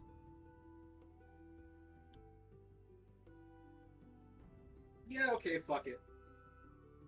She pulls you out onto the dance floor, and what do you want to roll for your dancing abilities?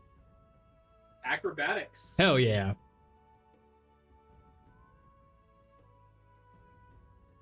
Because reliable talent. Yes, sir. Give me just 1 second while she rolls her performance. Yeah, you clearly take the lead, and as she is dancing with you, she leans in to your ear and whispers, "About that business proposition that Kuranda had for you. I am the proposition. I'm his sister, Lenore." Hot damn. Listen. Suffice it to say that it has come to our attention that you have fallen in with what society would consider some more of the unsavory sorts, as it were. It has also become apparent that their execution is the order of the day by that man over there. And she points a finger out through the crowd towards a man in a suit of like silver armor his helmet under one arm, his shield strapped loosely to his back, with a great sword in his hand. Captain Corellius, I believe that you, or at least your party, has made an agreement with him. Have they not? As far as I'm aware, yeah. Well, what Captain Corellius does not like to inform people is that the threat is not the vampires themselves. The threat is more a fanatical subsection of them. Vampires, at least truly powerful ones from all accounts, are much more than mere mortals could usually hope to trifle with. It's the ones that are feral, that have some sort of spawn-master relationship that troubles him the most. And Satek, you feel very quickly cold steel up against your ribs. Now tell me, Spawn, do you have a master or no? If you mean, if by master you mean the person whose head I ripped off their shoulders, then I suppose. But I am my own mind. Huh. The cold press of steel quickly fades away. Where she has pulled this weapon, you have no idea. You didn't see a movement that belied where it was. And she looks at you and make a wisdom saving throw for me. Wisdom saving. Okay. You definitely fail. I understand, and I'm going to preface this in the subject of you are an elf and are immune to charm. For the sake of this dance, you are currently charmed by her and will answer her question. Are you telling me the truth? I have no reason to lie. Not current. Do you agree with wiping out the vampires? I'm more pissed off that this happened Understandable. at the moment. So I want retribution. Quite a few feel that way, but your hatred is not blind towards any and all vampires, are they? Not necessarily. I should hope not, because you'd be offing yourself next. Last question. That proposition. Look around. Tell me what you see.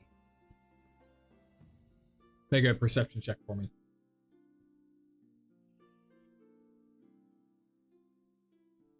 Looking around, you see that most people are the average party goer, a human, a dwarf, but then you turn to gaze into her deep amber eyes, and they shift in front of you to this pale red. And then before you know it, they're back to amber. Choose your alliances carefully. We truly want the same thing. Not all of us are heartless monsters kidnapping women and children in back alleyways and off the streets and taking orphans. Some of us like the finer things in life. But when our existence is threatened by scum as such, perhaps you would consider throwing your lot in with us. We have survived by our discretion. Because your friends will hunt you too, when they find out the monster that they think you are. Not that you are one, but you know how bigots and small, close-minded individuals can be. How well do I know?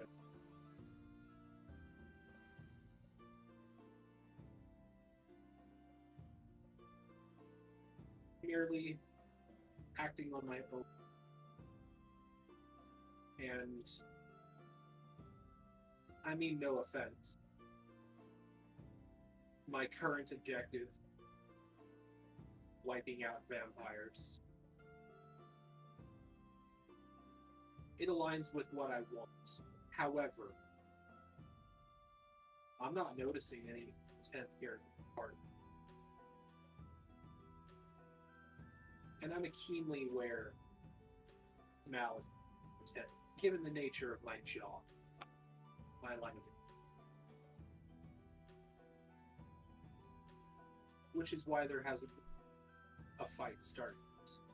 Very soon, that gilded, short-sighted fool of a captain is going to walk his happy, shiny ass cheeks over to your darling companion with, what is that between her legs? And anyways, Whatever. Can't see that. and Vampire is going to strike up a conversation. You guys were brought here to do a job. My commander is aware of this and was hoping that we might persuade you before the party got started, if you understand my drift. Keep in mind, we wish there to be no bloodshed, but if that fanatic of a captain who's short-sighted in his ways calls upon his agreement with your party, then unfortunately I won't be seeing you in my bedchambers later. I will unfortunately be dueling you to the death. You know what? Same thing. get fucked or get fucked. I mean, Does not Tricopolis hear, but does like turn Tricopolis turn and hear the conversation? You are Hear the conversation. Notice the conversation. I would say with you doing your tribal dance at the current moment, I will say you can make a perception check at disadvantage. The same DC that I imposed upon Ashira earlier, which was a 17. The Snuggles boy is all up on Hannah's fucking chair, hugging his toes, and it is the cutest thing in the world.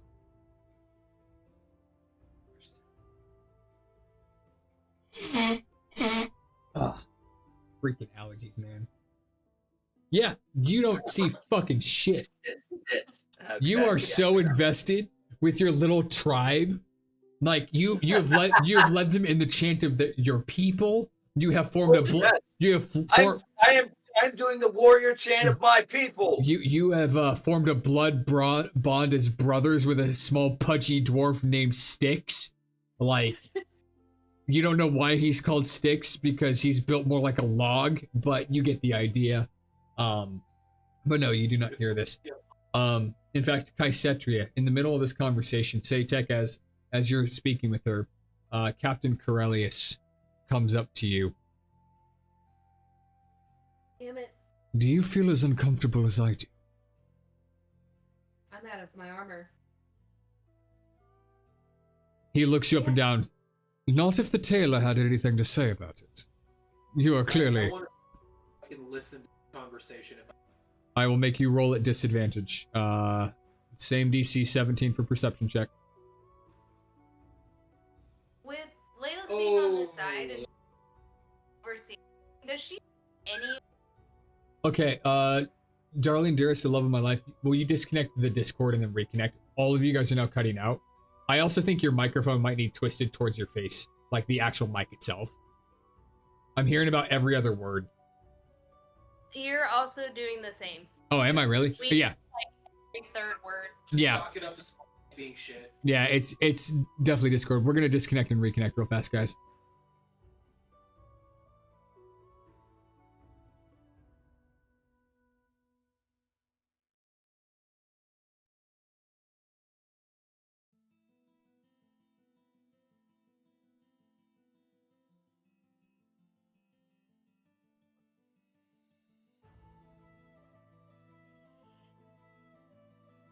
Okay, is that better? Is it better? Yeah, I can actually hear you now. The ironically, the biggest issue was David. Like, 3 out of David's 5 words I couldn't fucking hear, so I was having to gain inference. But Satek, you are distracted by the sweet caress of hot vampire Dami Mommy whispering seductively in your ear, and you do not hear Captain Corellius talking to Kaisetria. Layla, I believe you were asking me whether or not you have overheard anything. Yes. So from my position, kind of like on the outside, would I witness all of like any of the conversations, hear them, or anything? You would see Corellius moving to Kysetria. You don't know you don't know that it is Captain Corellius, but you do know that an armored man is approaching Kysetria. You have watched the beautiful lady from the shop dance with Satek, but you were unable to hear that. Go ahead and roll a perception check. You make it a straight roll because you are not actively dancing. You are not distracted.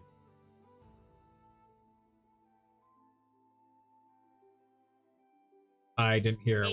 8? No, the microphone's not picking me up. Dirty 20. Dirty 20. You can eavesdrop on their conversation. But he comes up to you, Kysetri, and goes, "If the tailor had a hand in that dress, you most certainly still have your armor." Absolutely. I am safe. It is armor, it's just so light. Exposing. He chuckles. "Safe? Look around you. Clearly a den of thieves and miscreants. My very blood crawls." You came over here to talk to me about a job and not that you wanted to dance in a suit of armor. My first order of business is the protection of my city, of my people.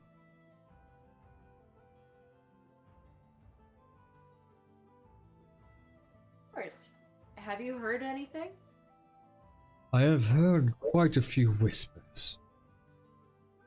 Apparently, there is some sort of ritual underway in the mansion.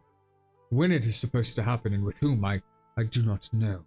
But it is likely that at some point, someone will approach the party and attempt to persuade them to join their side. Vampires are cruel, fickle beasts, undeserving of the grace of Athos. May they all be purged in the light. To this accord, you have agreed to help me, yes?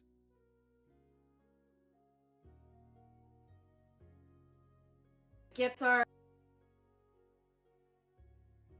stupid little friend out of jail.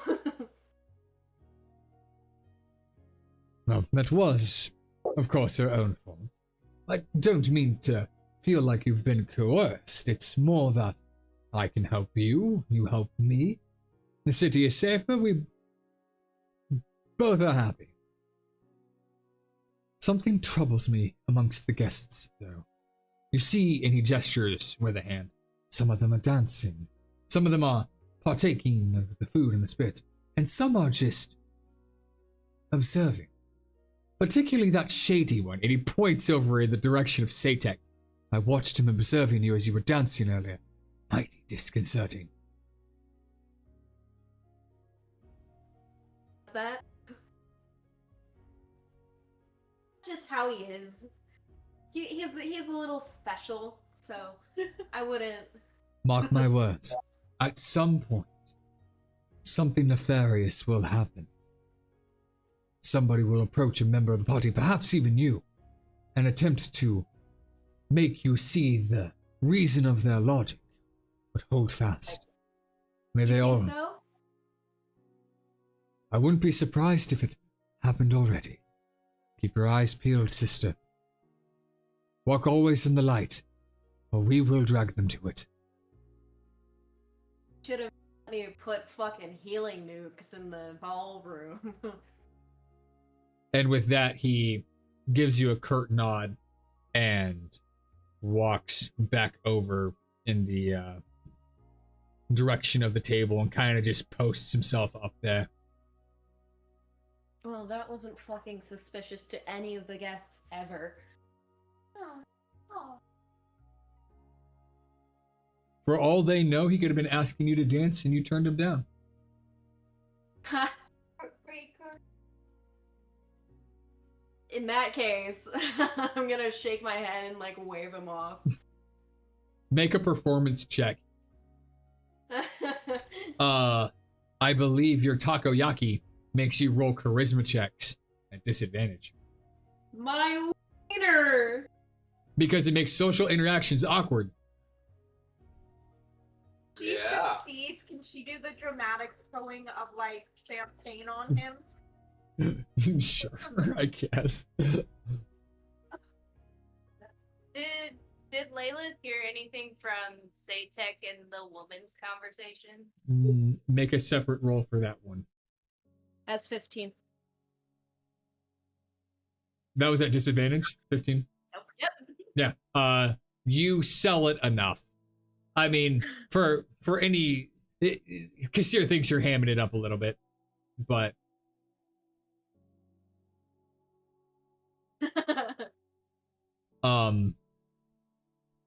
Yeah, Layla, you did not hear fucking anything. Nope. About this time though, who is where? Brocopolis. You're still doing your dance. I'm just moving some bodies around.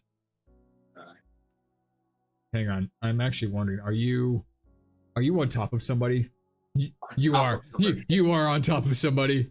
You're leading your tribal chant, and you feel a hand slide up the scales on your back, and a voice whisper in your ear, I rather like the dance that you're doing. Wouldn't you like to be friends with me?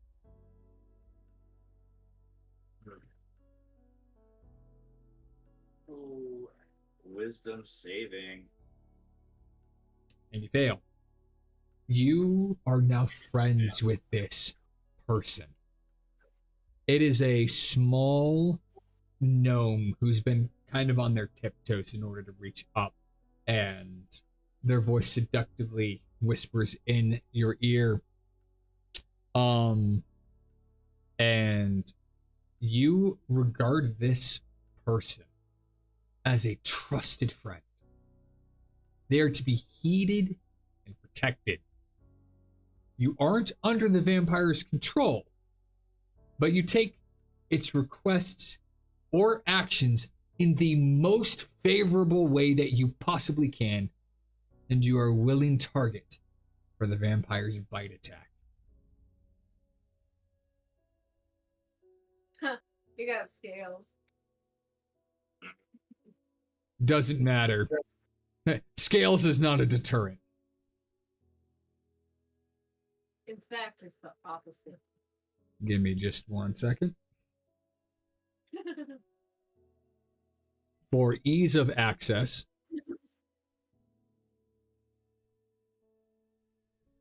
there you go. Ew. I am now charmed. What did I roll? Your save are already rolled. So when I use an ability against you, It automatically rolls. Yep. Yeah, okay. it will roll your save against the charm. So you consider this gnome vampire your best fucking friend in the world. That's so fucking cute. Yeah, he's my war That's your brother. buddy. Yeah. My war brother. Yes, he was doing the tribal dance with you, and you look down at him, And he goes, I'm so terribly thirsty. Would you mind if I had a drink?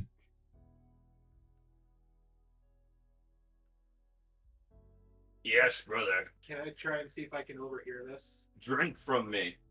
Drink from me! Satek, with your distance, keep in mind there's still music playing, and it's a whirling dervish. So Satek, you will be at disadvantage, and based off of your distance, you are what, 45 feet? You are 50 feet away. I will say that the DC for you is an 18. Layla, you are closer, and you're not actively dancing. Your distance to him is 30 feet, so your DC is a 15. I was gonna say, I'm right next to him. Can I hear this interaction? Because I will fight a no. It will be a fair fight. That's The first so one in the funny. entire game. Midget battle. You have your The two gnomes start scrapping it out, and Noble start throwing coins on the floor. It's like fucking cockfighting. Party Like, is show. like- Hey, to be fair, if you turn into a chicken, like Ashira, are you the last thing I heard is that you were spinning in a circle. Has that plan changed, or are you still spinning in a circle? I mean, she's still spinning in a circle, but she is like spinning stationary. So Yeah. she's just whirling madly. Okay. At which point it would be movement, but also she is like right Well, next to it. I understand that you're right next to him, but keep in mind, you are doing an action of movement combined with the fact that there's music. So I will have you roll at disadvantage, but your DC for being right next to them is 13. So a DC of 13 for being right next to them. Layla is not having to roll at disadvantage because she's not dancing at all. Layla's also heard nothing. 7. Yeah, you also don't hear this. And give me just 1 second. And he is going to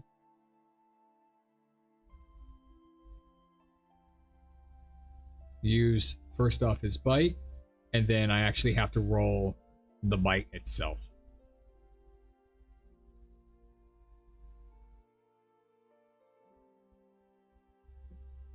And you feel this. Damn. Trichopolis, if it is asking for a reaction, decline all reactions. Decline because I'm charmed, yeah. Yes, because you are charmed. You take every action in the most favorable manner possible, and you are a willing target. And you feel this icy cold. You Quick. got your ankle. Yeah, well, he grabs your like arm into your wrist, and then bites down into your wrist, and you feel this cold, sharp pang as your life force is sucked away. But you also feel the sense of euphoria.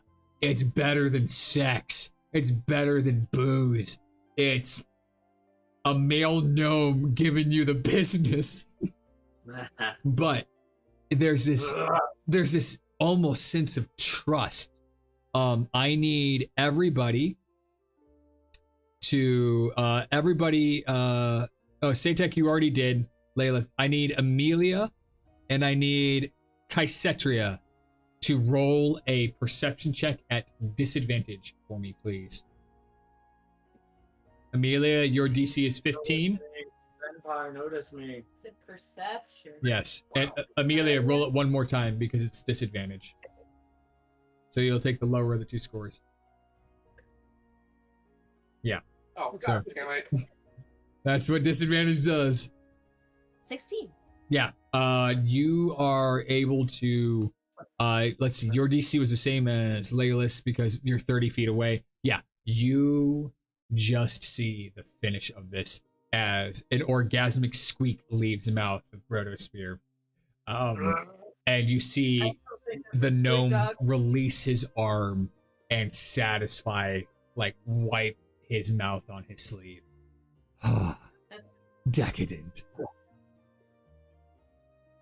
What do you do? I don't think that was taught in any of the little etiquette tips that we were given. Just slowly make my way over. Okay.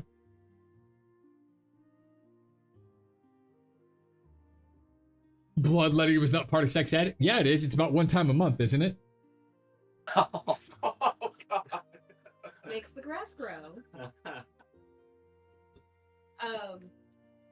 She's gonna weave in and out of like guests to try and hopefully fucking gracefully and without drawing attention. She is wearing red, but she doesn't want. That's why you're wearing the red dress. Okay. I will Yeah. give you the choice. if you were trying to sashay over there gracefully and not draw attention, I will let you roll stealth, which I know you suck at, or I will let you roll performance, which you stand a chance with. Well, I'm not really in plate armor. You are in plate armor that has been transmogrified. It's not heavy, is it? It is the same weight and armor class, and in terms of how it operates, it looks thin, but you are in plate that has basically got a magical veil over it. So you still have your armor, it just doesn't look like you have your armor. Yeah. I mean, because my option was to stick you in fucking clothes and send you to be the tank. Like, that was the option, was to unequip your armor and have you frontline, which was going to be a problem. Indeed. 13. Okay. That was your performance? Yes. And I rolled at disadvantage, because we got tentacle. Yeah, okay. 13. I will say that that's barely adequate. You bump into a couple of people and they kind of angrily mutter at you. And before you know it, you almost step on a whirling dervish spinning Ashira in a gym dress, who looks at you and immediately says uppies and throws herself at you. On your shoulder with the shiny parrot in my ring. Oh, God. You are the reason that we are in this mess. Do you Sure, catch her? Yeah. I think it's rude not to. Give me just 1 second. The Goddamn. gnome rolled a natural 20 on his perception check and spotted you coming. And Brodosphere, he grabs you by the arm. Come along, my sweet. It's time for us to leave. Oh my God. On the move. And him and Brodosphere, what is your movement speed? Give me 1 second here. I'm gonna move you back real fast. Either character sheet, where? You gotta be character sheet right below your profile picture. Okay. Just say your walk speed. Yours on your character sheet, because yours is slightly different. You have 40 feet. Yeah. Yeah. Yeah, 40. You're Yeah. here, there, and gone. Yeah. I'm So a fat boy. so Because I got big old legs. I'm gonna take the two of us real fast, and I am going to move the 40 feet over. And Kaisetri, the moment that you catch the spinning gnome, they start exiting stage right at a very brisk pace. This gnome looks like he's walking on air because he's holding on to Brodosphere's arm and like dragging him away. Lilith, make a perception check for me because they are crossing your face.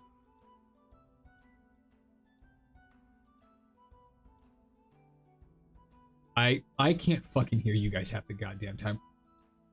This is not picking me up at all. Yeah, I don't know what's going. Will you check and see if the Discord is somehow set to the fucking webcam by some fuckery? And I don't particularly want to eat the mic. Yeah, fair. So. What did you roll? A natural 19 plus whatever my modifier is. Yeah, natural 19 is enough. Yeah, you see a gnome party goer moving with Trichopolis. I'm gonna have you make an intelligence check to determine whether or not you think they are going to dance. Are we fucking or are we fighting? My hand is 5. literally You believe that not answer the question. you believe that Trichopolis and the gnome party goer are pairing up for a dance, so you pay them no mind. You don't know him all that well. You don't know his cup of tea.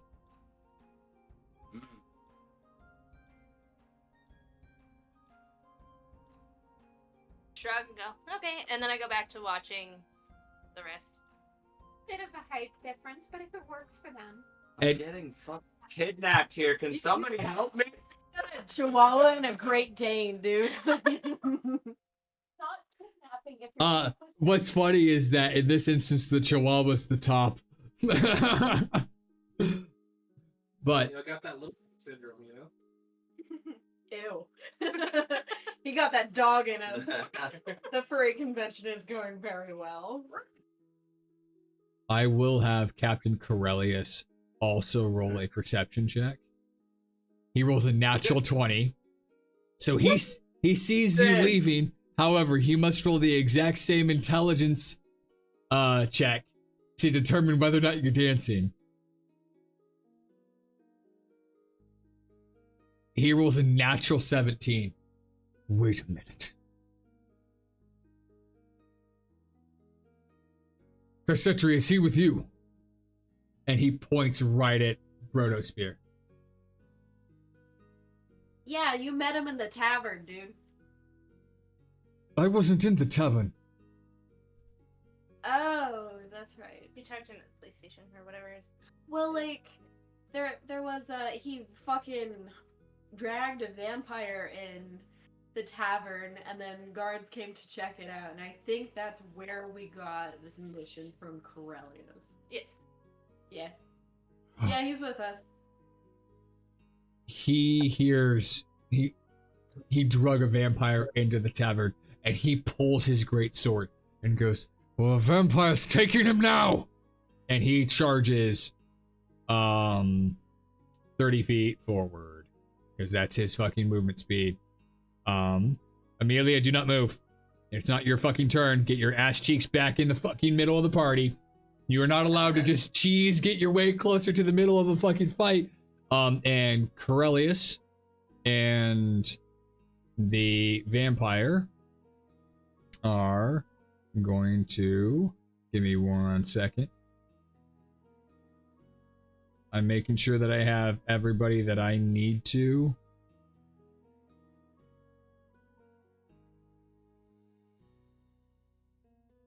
I think that's everybody. And technically Brodosphere.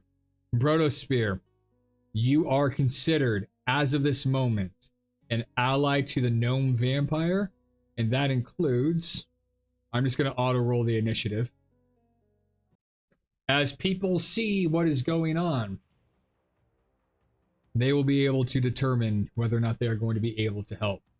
And the gnome vampire steps forward and targets Captain Corellius, and he is going to multi-attack.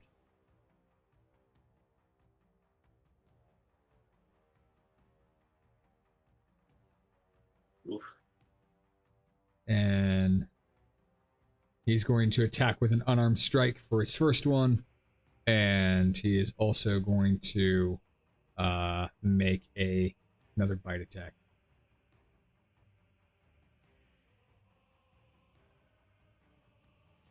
And Captain Corellius will use his parry reaction to give him an AC of 22. And as it stands,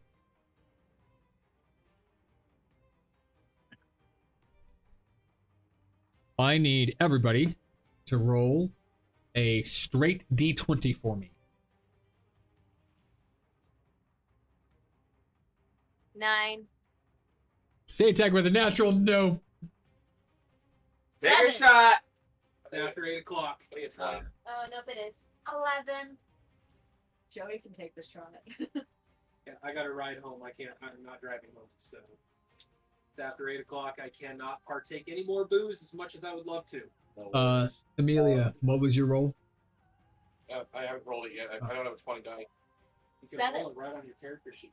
Far left, a little dice icon. Okay, Yep. Split D20 or let's start about that. All right. Yep. God, fuck. Layla, God. I believe you rolled the highest. Out of a 9? Yeah. Satek rolled a 1, Amelia rolled a 2, Joey rolled a 7. Oh, 11 for Ashira. And Brodosphere's already in combat. Ashira, make a perception check for me. Take me, little tiny human. She's not a human, she's a little. Wolf, gnome. to I mean, as a Give- humanoid, yeah. it's the same thing to a lizard. Yeah, you're all humans. That's a nat 20. You see Captain Corellius yank his sword and rush towards a fellow gnome, and the gnome slumber punch the shit out of him. Like an ungodly supernatural level of strength as the gnome pushes a fist forward into the chest of Corellius and rocks him back on his plate heels.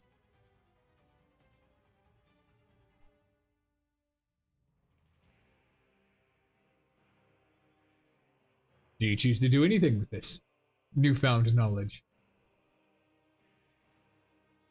I can't hear. Not me. you're allowed to do whatever you want.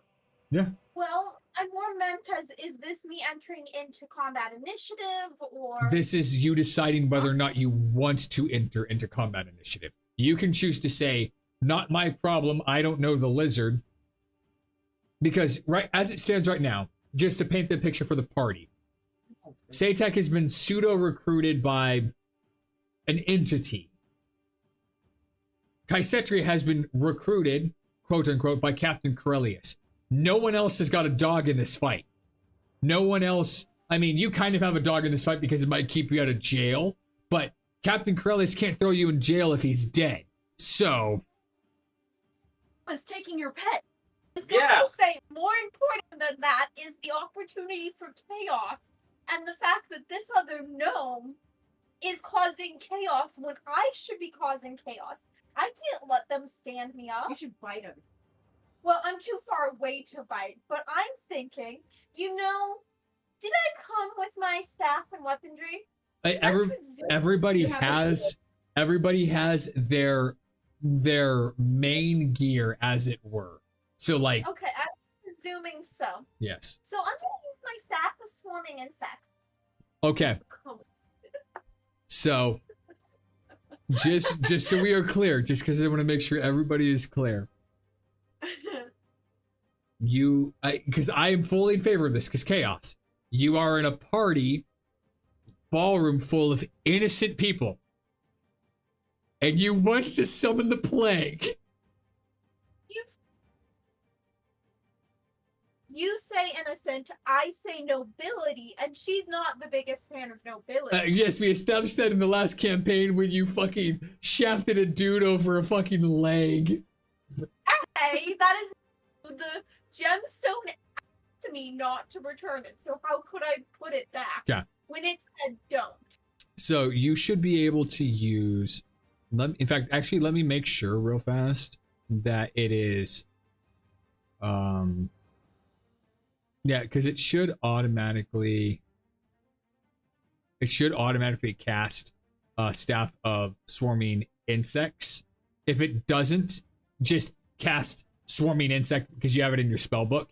Cast that without using the spell slot because it'll be the same fucking shit.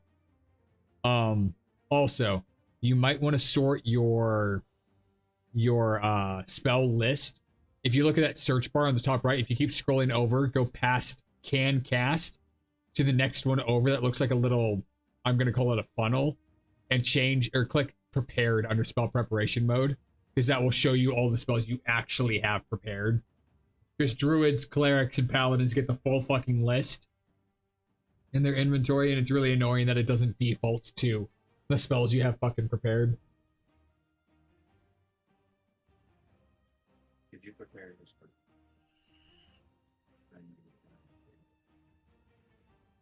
What does it mean by MIDI and MIDI save? So, go ahead for if you're using insect plague, you just I'm not using the insect plague because my staff of swarming insects gives me two options. I can Yeah. giant insect a bunch of insects from the room, which I'm assuming are here because it's a dank old building, and I want to make giant insects. yeah. Okay, so what you're going to do is you click on it and hit MIDI use. Okay, so MIDI use, not MIDI Yeah. save. Okay. Yep. Because no, Nice. I'm not setting a plague on them. I mean, they're nobles. Nobody would miss them, but still. What I want is a bunch of giant fucking insects that I can say, hey, Okay. Go fight the gnome. Pikachu, go. Okay, so you should have the spell giant insect in your spell sheet. Cast it without using a spell slot. And if you don't have it, I can give it to you. But you should have it.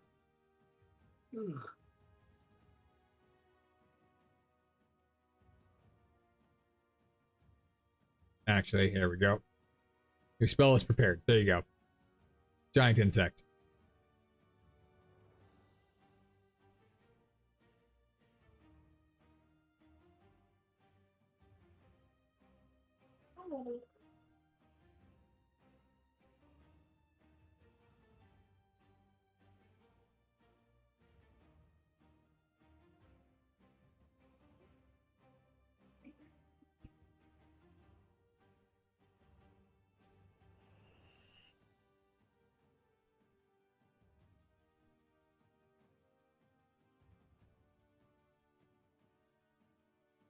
Piss, piss, piss. Tell your cat I told them his piss, piss, piss, piss, piss. And is it letting you place your insects? It's not. No worries. Which ones did you? No, that's relative to what you determined would actually be here. I would presume I'm not lucky enough that there's a scorpion in range, so chances are it's probably more along the line of spiders or centipedes. Let me see. I will roll a. Here's how I'll do this, just to make it fair. I will roll a D2. It would be between spiders and and centipedes. So 1 is centipedes, 2 is spiders, and it's centipedes. And then I will roll the number that are here, which would be, you can do up to 10 centipedes. There's 1 centipede.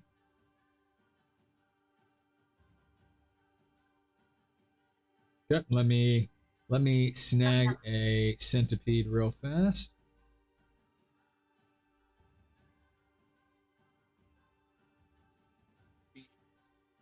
Giant centipede. Ha, ha, ha. And they get summoned. I'm gonna put him here real fast because I don't remember if it says. Yeah. It summons basically next to you, and you have.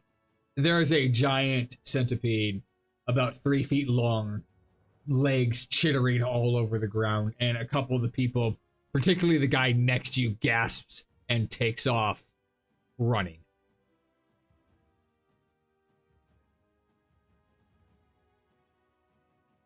Testing. There we go. What is the movement of a giant centipede? Yeah, but I wasn't. A giant centipede has a movement of 30 feet and a climb of 30 feet. Okay, I would like to jump on the back of the giant centipede, and I am charging into battle. Okay. Make a acrobatics check. Yeah, but.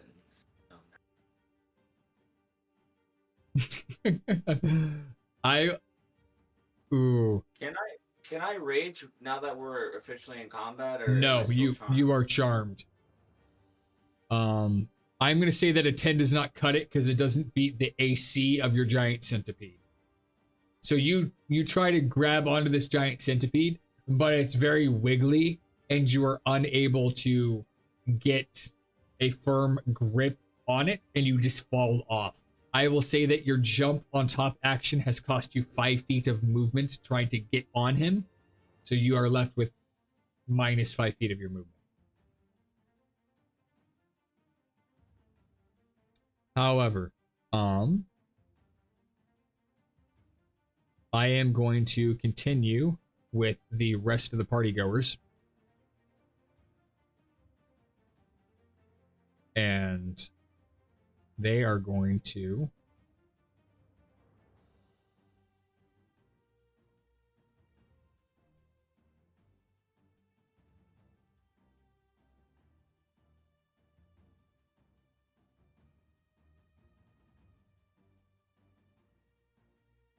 shit themselves.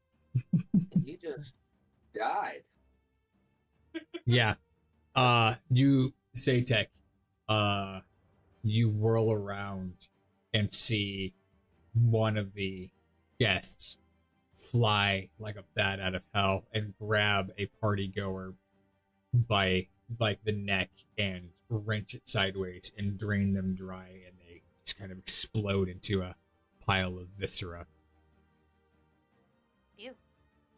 And at that stage, give me just 1 second. Look at, what's her face and be like, was this part of the plan? No, clearly not. That fucking fanatic with a great sword.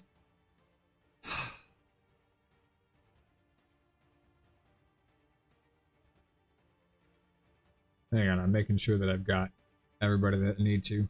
I need the rest of everybody. Please roll for initiative.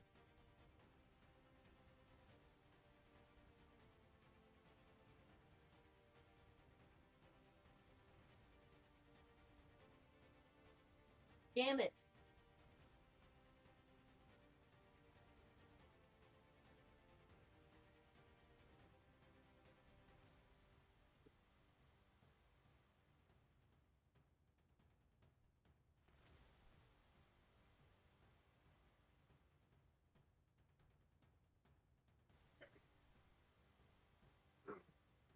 The new Foundry update is weird. It's a little strange, yeah. Okay. Sorry, I was reapplying your correct giant insect, or at least trying to get it to automatically summon.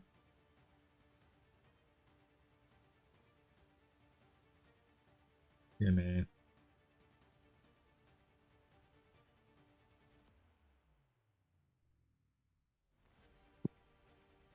A second. Okay. Roll their initiative. You are in Charm Jail. Yeah. Mhm. That's my best friend. Okay. A psychic, a barbarian's weakness. And that does bring us to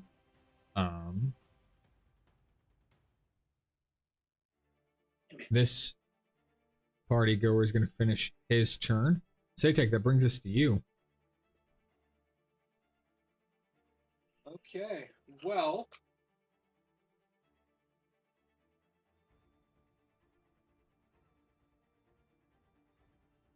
What I'm going to do really quick then is I want to look at what's her face. I Lenore. want to say Lenore. Yep, I'm updating her name right now. Nor. Or nor. Say, tell your friend to release my companion, or we have problems. And I'm going to start heading that direction. She grabs you by the collar with an iron grip. They're not our friends. I told you that. We'd like to live in peace. They'd apparently like to live in pieces. To be so bold as to attack in public. Or no. She releases you. I have people to save, so I'll take my leave. And I'm going to cunning action dash over to the fucking gnome vampire. You blow by, and right as you pass her, it's like time stops, and she gives you a kiss on the cheek. Fuck him up. Intend to. And he's about to feel the pain. Welcome to the Thunderdome! Ah, shit. He's not about to feel the pain. Oh no. Basically, Satek, in order to miss an attack, has to roll a 3 or lower. Otherwise, he basically hits. Yeah. Well, shit. Shit. That's gonna be what I can do. Because it is a cunning action, is a bonus action. Amelia, that brings us to you. By the way, Yay. for information for people, the party goers, whose names only say party goer when you hover over it, those are vampires. If they have party goer visible, they're a regular fucking person. Maybe try not to kill them. If it says party goer only if you hover over their name, they are a vampire. Character. Okay, What? so That's player knowledge, not Yeah. character knowledge. Player knowledge, not character knowledge. You can only attack somebody who has taken an action. Like, for example, player knowledge. These two party goers down here at the bottom, I'm going to ping them. They have not moved. You don't know that they're vampires. I'm just saying for your player knowledge, these guys are vampires. But because they haven't done anything, you don't know that. This one, you can see that little blue line or that little purple line.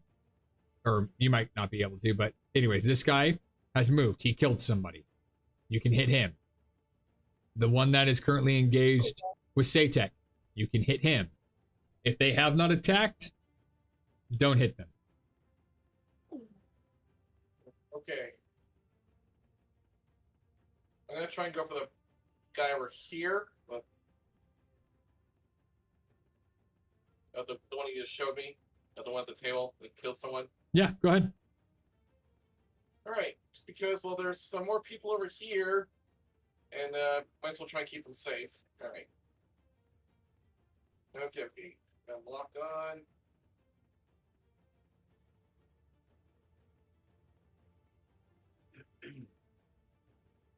Okay, and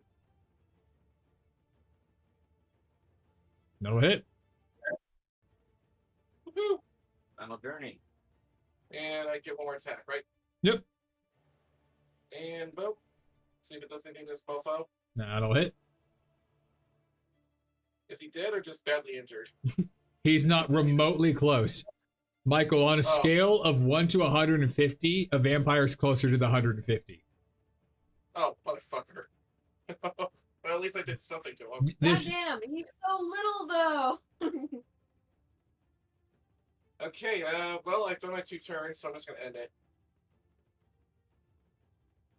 Oh, we're in for that one brings roll us fight. that brings us to Kassir, and Kassir is going to roll his eyes. This is why we can't have nice things.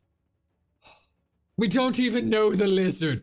And he opens up his spell book and is going to cast. Fireside Ballad. Yeah, basically. Does anyone have anything to help me? A feat or a charm? I've got two. I've got 2 charms on each wrist that can kill this vampire and it breaks your charm. Thanks, guys. Oh, if you can roll about the 3. I mean, I have Eldritch Blast, and I get 3. She's got this kind of cool. She got the tentacle. What just Just happened? slapping with it. Oh, you're good at bard. Yep. Welcome to the Bard. Basically bardic inspiration. It is my deity ability is Fireside Ballad. And that just gave all of you guys advantage on attacks in that area, including Captain Corellius, ironically. It But only lasts for 1. It only lasts for 1 round, but I mean, you generally only need 1 round when you give the rogue advantage. And flanking. Well, you'll have to move around to somebody's fucking side because you don't have flanking right now. If you want to do. Kaisetri, that brings us to you.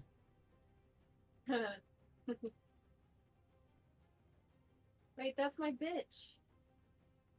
That's our.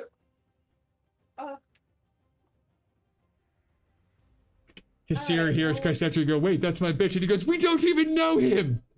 We picked him up at the tavern.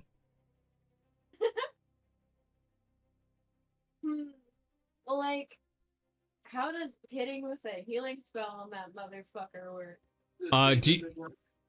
No, I'm gonna. Would you like the DM is very nice? Healing does not damage vampires. It damages Satek because Satek is special. Because Satek is broken, and I had to nerf him in order to make him not as broken. But healing does nothing against the undead. That's not how that works. Radiant does things against the undead. Yeah. Satek only gets damaged by healing because otherwise Satek was going to be stupid fucking broken again. I know how to play a rogue, okay? It's not my fault. And it's, I know. I mean, it didn't help that I was like, hey, I need a vampire. And Dave was like, I got you, fam. All right. God, could you imagine the pure absurdity that would be a cleric vampire? That was going to be like if Joey had volunteered, she was going to be a cleric vampire. I know. I mean, honestly, it's kind of a lucky thing that the Who Wants to Volunteer occurred when I was not around. Because Oh my God, Shiro yeah. with vampiric power and the Golden Chaos fight. Would be funny. I wasn't even included. We're gonna go that way. But it's okay. Satek's the gothy bitch anyways. Fits perfectly. There's good. Well, if you look at the inspiration for my character, both of the characters that I used to inspire Satek are dead. There you go. Captain Jack died. Yeah, that's good. Vincent Valentine was a vampire in Final Fantasy lore. It makes sense. Yeah, let's do that. See if it goes. It hits. Nice. Guiding bolt. Oh, and we have advantage against that thing now. Double advantage. Oh, yeah. Well, that's also radiant damage. So, and we're gonna fucking here take some tits of God. Tits of God. I mean, you guys should totally roll like deception. There's not distraction. I don't know if it'd be performance, but performance by dropping the titties out. I'll let you have advantage. Because I mean, I don't know if the undead care about titties though, like objectively speaking. Hakuna the Tatas. Hakuna the Tata. I got a barbed stick, Yes. so you know that. By the way, Flash somebody. Kaisetria, because you are a cleric, you would also know that regeneration is blocked by the vampire if they take radiant damage, because normally they regain 20 hit points at the start of their turn. For Brodosphere, because you are technically charmed, give me 1 second. Your charm has to do with let me see. If the target can see the vampire, you regard it in the most favorable way possible. Each time the vampire or the vampire's companions do anything harmful to the target, it can repeat the saving throw. So until you get hit by the vampire or the vampire's friends, you consider yourself an ally, and these people that you do not know are attacking your best friend. So just so we are clear, when it gets to your turn, they are waging war against your buddy. Anything else for you, Kaisetria? Oh yeah, that'll do it. Go. That brings us to this party goer, who is going to move his 35 feet and target Corellius, and he is going to multi-attack unarmed strike.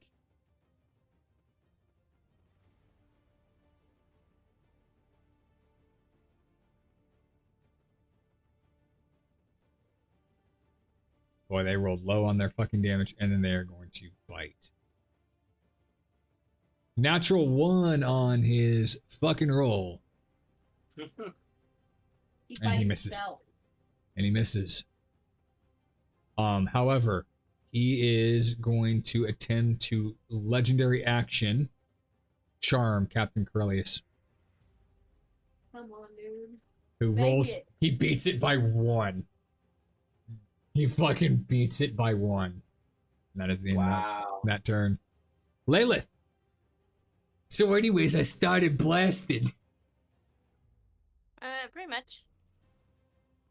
You get 3 fucking bolts, which is great.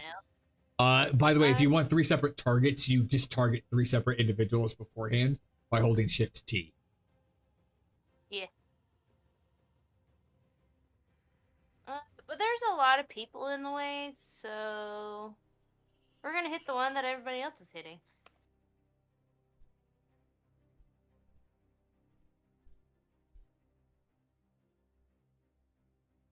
Hey, boom. Nice.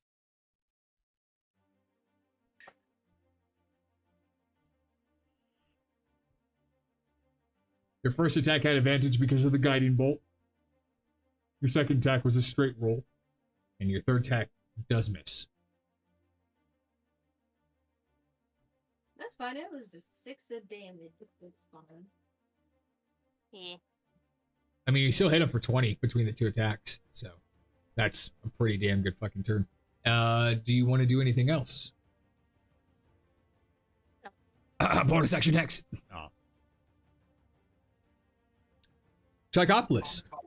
Cough, cough, bonus action hex. Yes. Cough, cough. All these people are picking on your friend.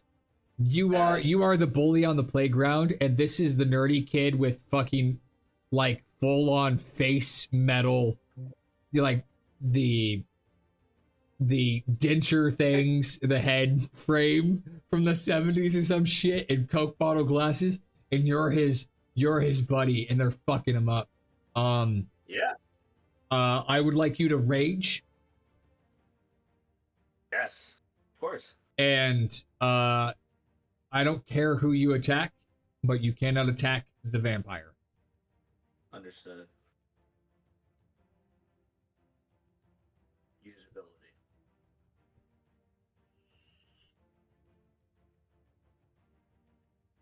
And it should have popped up on your side that it equipped 2 items. Yeah. Yep. It did, yes. You now have a 20 in your strength.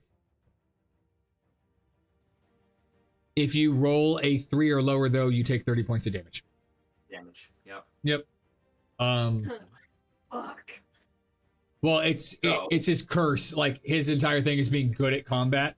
And so if he rolls a 3 or lower on the attack, he loses 30 HP as penance to his serpent goddess. Trichopolis noticed the knight leader, or the knight, Captain Corellius, attack his friend first, and he's very much enraged by this, as that is his brother, his friend, his battled brother. Yeah, you have a blood bond, literally. Yeah, 100%. Yeah, exactly. And so he makes his move and attacks Captain Corellius. Okay. Go ahead and move in range of Captain Corellius. Yep. Am I in range now? You have to move 1 step farther. 1 step technically farther. Oh wait, hang on. No. Oh, my apologies. I thought the one at the bottom was Captain Corellius because of the way the name was. Yeah, you're in range. And then hover T to target. Or push T over. There you go. And you can attack twice in a turn. Yep, exactly. So let me go ahead and do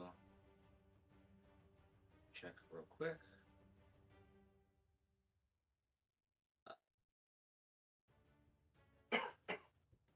So now that I am also very much in a situation where I see I'm surrounded, Trichopolis storms out of rage and frenzy attacks. Nice. Yeah, so what you'll be able to do is you will attack twice with your main weapon, and then you'll attack a 3rd time. Okay. Does he get more than 1 bonus action per turn? Oh, no, because rage is a bonus action. That is correct. Rage is a bonus action, so you cannot frenzy. Okay. Gotcha. You have to frenzy on your next turn. Next turn, okay. Yep. So That's probably why it auto removed his fucking frenzy. Yeah, it did. Okay. Okay. Yeah, reckless. I'm gonna use a reckless attack then. Oh no, that's in frenzy. Okay, so all I can do at this point is just. Yeah, so when you roll your attack, it'll ask if you want to reckless. I see. Okay. So. Oh, hang on. Let me move. Yeah. There you go. Okay. Where is my? There it is. Okay. There we go. Yes. I'm targeting the right person, right? Yep. Okay. Yep. Cool. Damn. Yeah, that'll definitely hit. Yeah.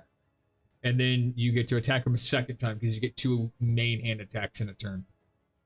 Right. Okay. Attack. That'll also hit. I think it's funny that he's getting advantage from Kassir's Fireside Ballad. Yeah, because he is considered an ally, even though he's charmed. Oh, he doesn't do it. Yeah. Yeah. So you bring this halberd into the back of Captain Corellius, and the first one, what are you doing? What foul trickery is this? You were supposed to be an ally!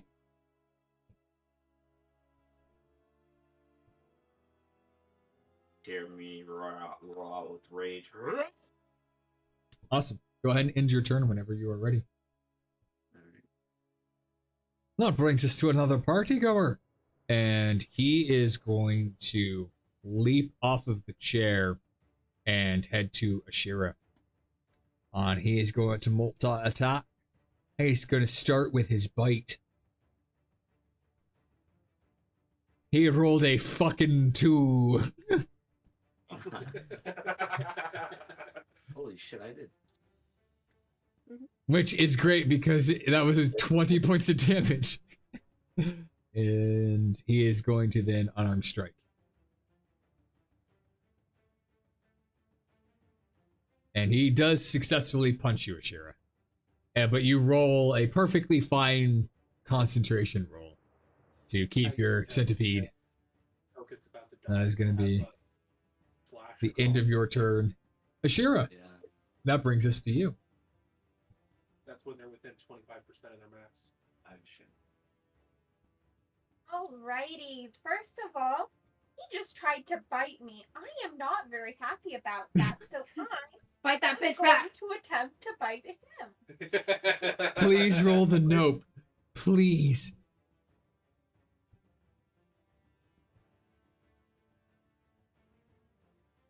Shira mad.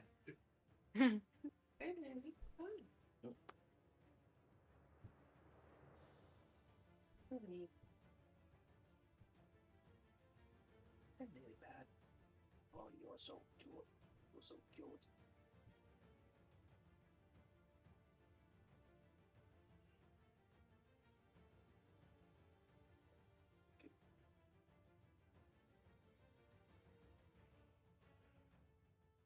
Haley. Anytime, girly. I've got to find it on this silly new format. Over the default. It should be in your inventory under... Oh, hang on. It might actually not be in your inventory. It might not be a her problem. It might be a things got fucking lost as I was trying to fucking... Where is for chaos? There it is. It's Caleb's fault. It's my fault. And I will equip it. There you go. It's now under weapons.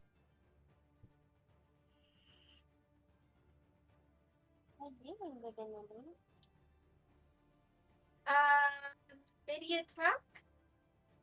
Yes, because it's a MIDI. It's do MIDI. Oh Jesus, hang on. They I get changed. the options of attack, save, and use. Yes. I think roll save. I think because it's a con save.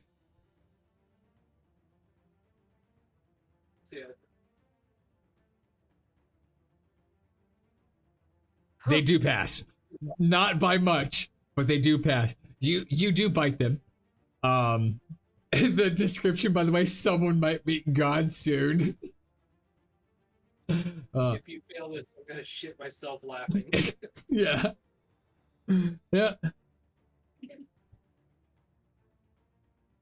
Yeah, so You know, you do bite him, but he passes. she is extremely not happy about this. She has been bitten. She has been insulted. She has friends being dragged away. She was told pretty dress and fun party because she wasn't paying attention to all that responsibility. I have a really pretty ring now that gives me the ability to redo things. And she would like to redo that. Okay, go ahead and use one of your luck points. I just think it's funny that you use all of your luck to bite this fucking bastard. I thought it always hit. It It's a does. save. It's a con save. It's a Save is the DC of 2, but somebody will roll a nope at some point. Yeah, and she's gonna attempt to run it again. Yep. See if she gets to be very lucky. And if not, then so be it.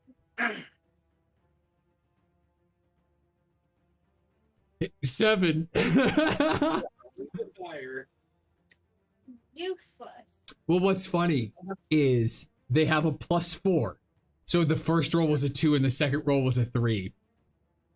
As long as they roll the nope, they will fail. Intimidating presence. Okay, well, I'm gonna go ahead and then issue my centipede because why not? To attack. Okay, so I'm gonna move down to the centipede's turn. They basically have a bite, and I will just command him to bite. If I don't get to bite, centipede gets to bite. Now, hang on, real fast. I targeted you by accident, not him. There we go.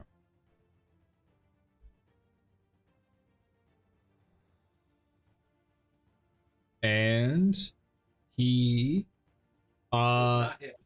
he does not It hit. did No. 4 chaos again. No, No, it it's didn't. it's for whatever reason fucking song, and I don't know how or why, shows up at the bottom of the fucking chat and just gets stuck there. And so I don't know why it keeps doing that, but I have to keep clearing the chat in order. For whatever reason, I'm gonna have to fix songs login. So your centipede missed. I don't know what I did on purpose. Yeah, it's all good. Do you want your centipede to move? No. Okay. Then I'm going to go ahead and end its turn. That brings us to the next party goer. And they have a speed of 30 feet. And they are going to run to Lenore. And they are going to attempt to grapple Lenore.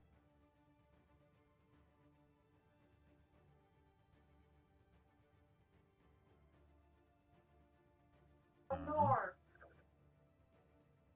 Un momento, por favor.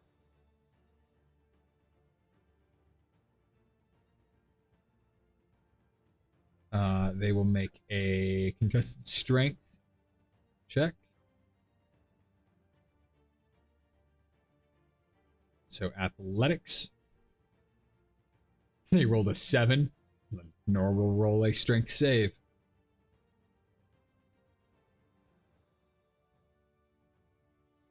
She rolls a 22. She very easily fends off the grapple attempt. That brings us to Corellius. And Corellius is going to turn to Trichopolis because he has been betrayed. And he's going to multi-attack. And he's going to go whackety whack whack.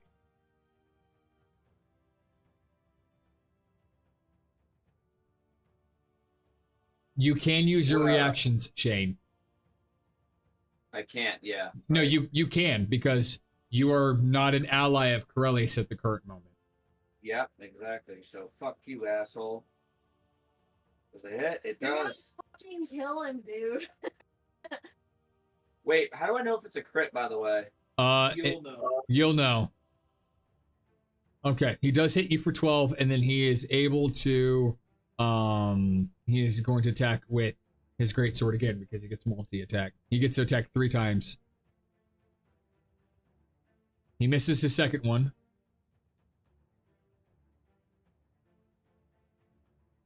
But he does hit with his third. Well, it's good that he had advantage on that, I suppose. Yeah. Okay. Really good that I have advantage on them.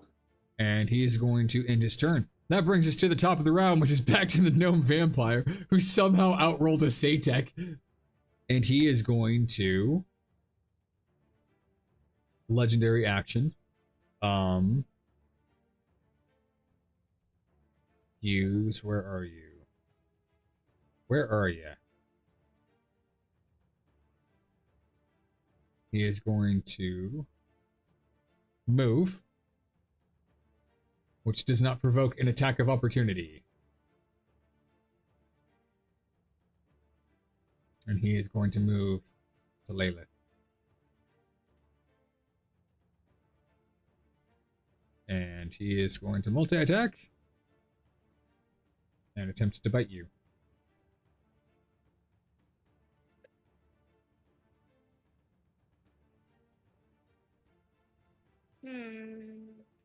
Well, this is gonna hurt. Hellish rebuke. I guess. Welcome to the Thunderdome, bitch! Oh, he only took half. He does make a save, but still, like, Still, he bites you and he gets hurt. Yeah. you do get hit for 23 on his bite, and he is going to punch you. That's rude.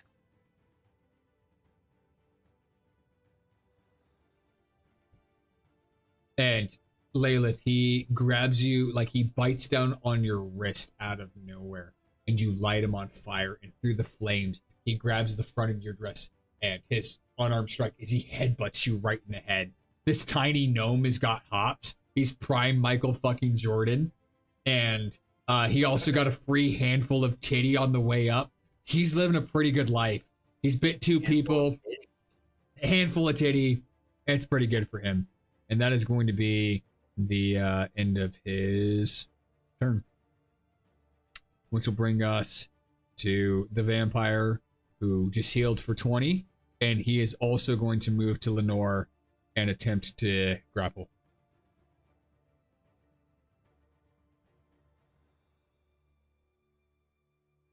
$14. And Lenore must make a contested save.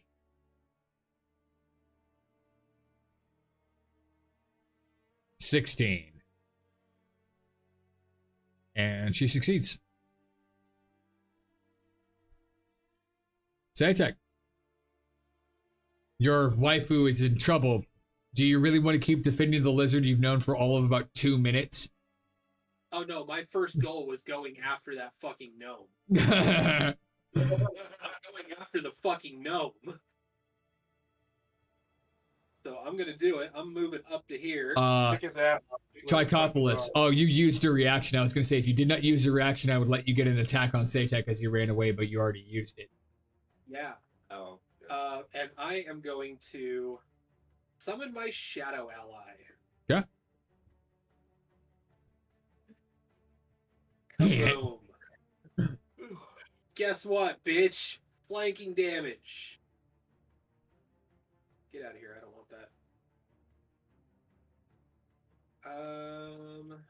Do I have... I do not have the flanking...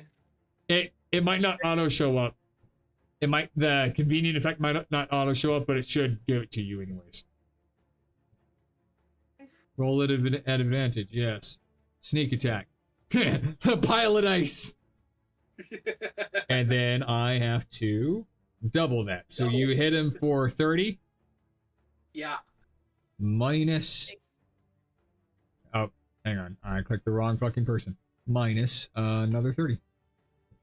As this ghost form of Satek like separates from his shadow and corporealizes, and then as Satek stabs this gnome, you see from the other side his ghostly form just cackling and fiendishly, and it stabs into the other side of the gnome, and they both wrench at the same time.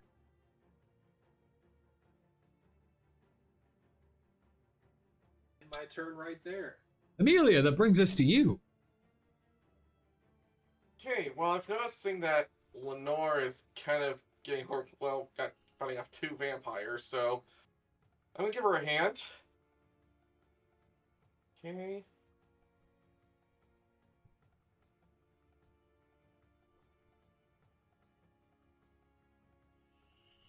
That'll hit.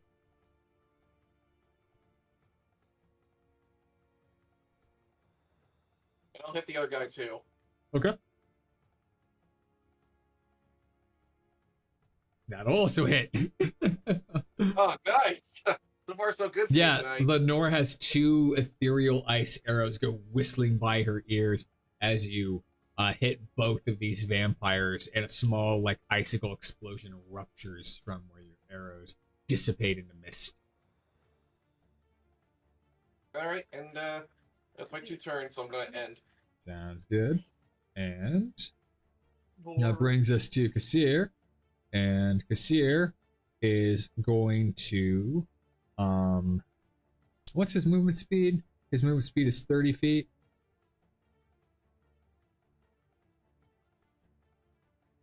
And he's going to target Rockopolis.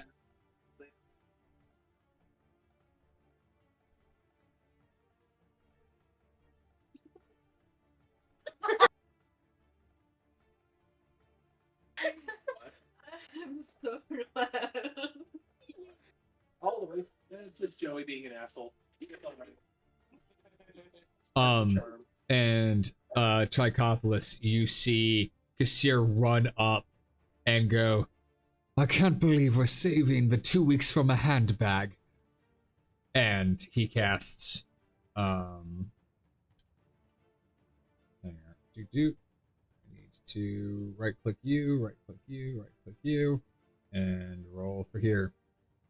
And he casts Calm Fucking Emotions, which means that you are no longer charmed. Thank you, Seer. Oh, I guess so. Guess I could have. Oops. And that will be the end of Kassir's turn. Kaisatri, that brings us to you. Kassir looks at you. Hey, look at me doing your job again. Be so fucking for real. Which, by the way, if you see that you've accidentally gained 5 feet of height, it's because you hit E, hit Q to ungain 5 feet of height. Damn it! Yeah, I can see that. Yeah. You can also go 5 feet underground. Yeah. Hannah and I figured that out by accident because we're like, we can't figure out why the fuck we keep getting raised or lowered. And then Hannah's like, oh, it's E.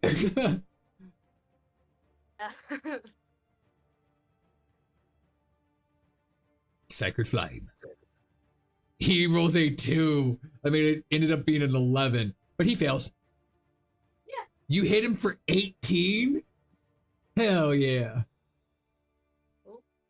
He's hurting pretty good. Banana bread at work, dude? We are going to get to the end of this round of combat. If you guys want to continue, I'm happy to continue. But it is closing in on 9:40. I know that we haven't gotten to play my session for a while, so that is up to you. So we'll get to the end of this round of combat, and if we want to stop there, we can. Or if we want to continue, I'm happy to keep going. Walnut action. Walnut. Walnut. We can go for a little bit longer. Get her. Aylan word. Who you heal? Lilith. For 33. Because you do 2d4 plus 6 plus 64 plus 6. Yeah. Anyway. You're welcome. Yeah. I'm happy. I'm good. I flip off the fucking gnome vampire. This party goer is going to continue to try and take out Corellius with a multi-attack. He is going to use his bite. Cool.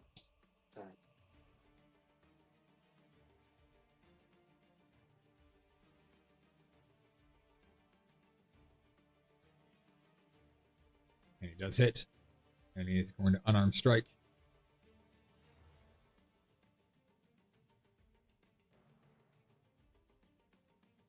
And then he is going to use his legendary action of move. And he is going to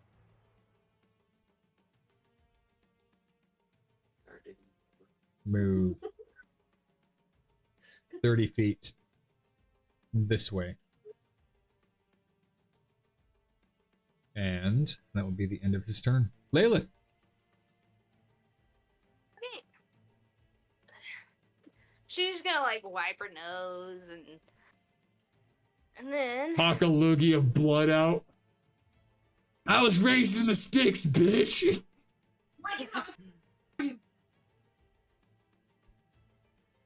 we're up close and personal. I was born in the boondocks, motherfucker. I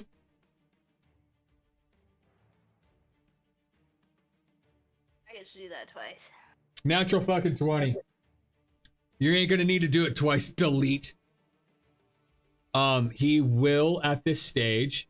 Oh, his regeneration is blocked because Kaisetria hit him with radiant damage. He does not get to use mist form. He turns into a pile of ash and falls down to the ground with this unearthly wail. Lilith, I need you to roll a wisdom saving throw for me. Oh, why?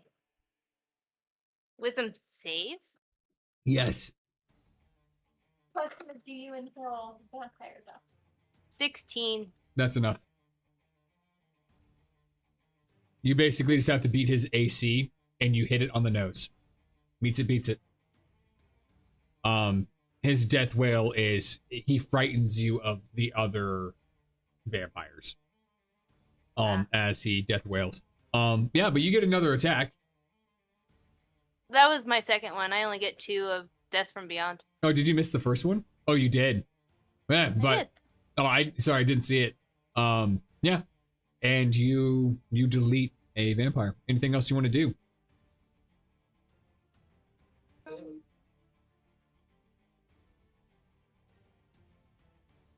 No. Yeah.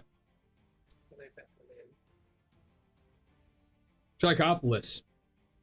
It's as if the fog has been lifted from your eyes and you see in front of you a very bloody Captain Corellius, whereas before you saw little more than prey to be hunted.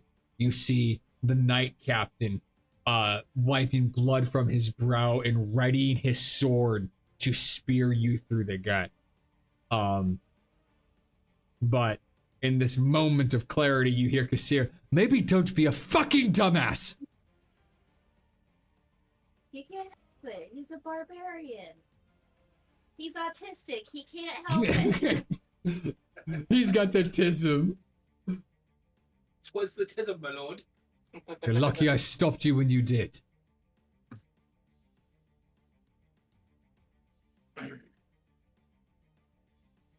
Wipe off the flesh wound. You'll be just fine. The flesh wound that I caused. By the way, I don't know what it is, but every time we do that voice, all I can hear is fucking Jamie from Mythbusters.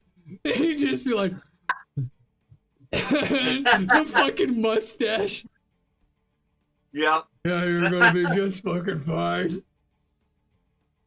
Adam's a bit of a dumbass. What is this magical abomination?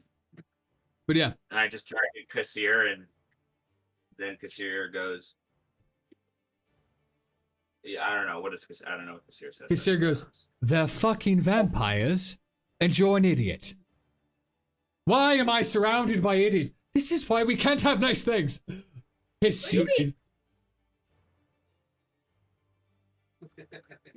us here. Oh, does that mean it's time to fight? I was just trying to sleep with someone. Not, I mean, actually, there's still a pretty good chance of that tonight. Seems like I have a better shot than you do. I'm just gonna go back. Kassir looks at you and goes, not hardly. You want to make it a contest? I'm not saying how many. And so I move over to my little gnome friend. He is a fair weather gnome friend, by the way, Ashira. He's only your friend when the other friend fucks off and dies. I was gonna say, this time I'm the gnome friend. 5 seconds ago, they were. Is that what you do to your gnome friends? You just move on to the next.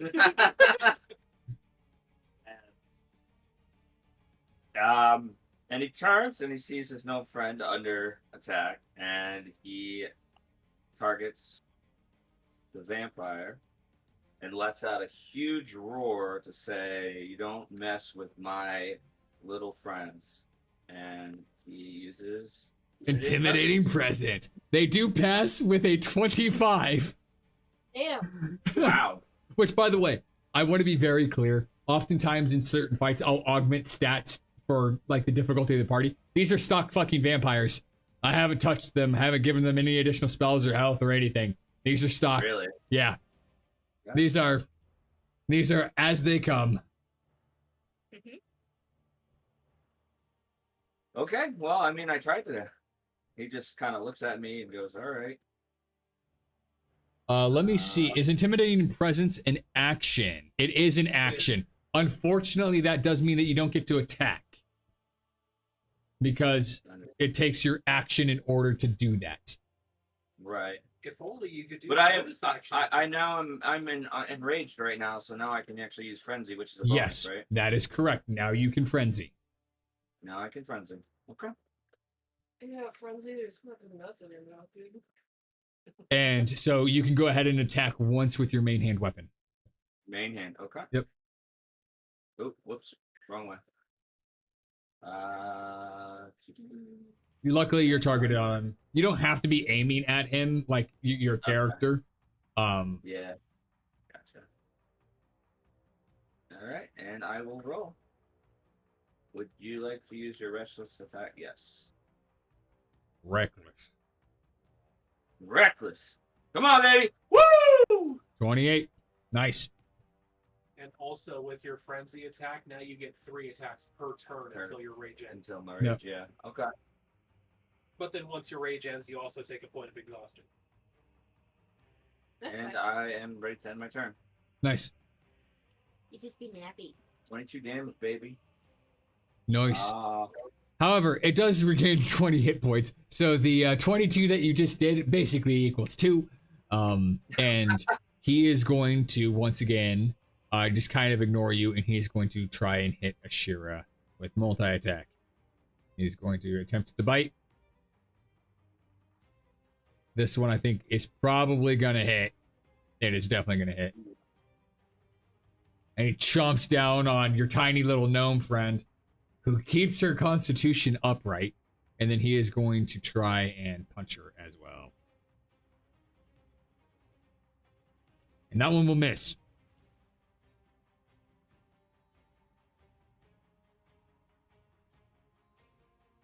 Ooh. Actually, no, it will hit, because it meets it, beats it. He hits you right on the AC, and you do pass your second constitution saving throw. And that will be the end, end of his turn.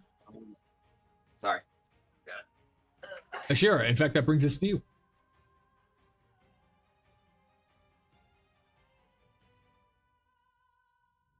Okay, I'm going to start by using my bonus action to go ahead and invoke my Soul of the Forest. Actually, on that note, I'm glad that you're choosing to do this. Your Soul of the Forest has changed.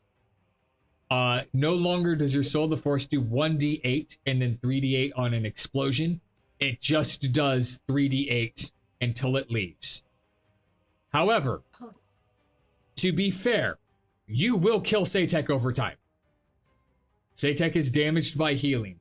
Now you, as the druid, don't know this as your character. This is just me letting people be aware that Satek will have to try and out-heal or out-necrotic 3d8 of healing. So, just so you're aware. But, yes, your Soul of the Forest appears on the battlefield and is ready to rock and rumble.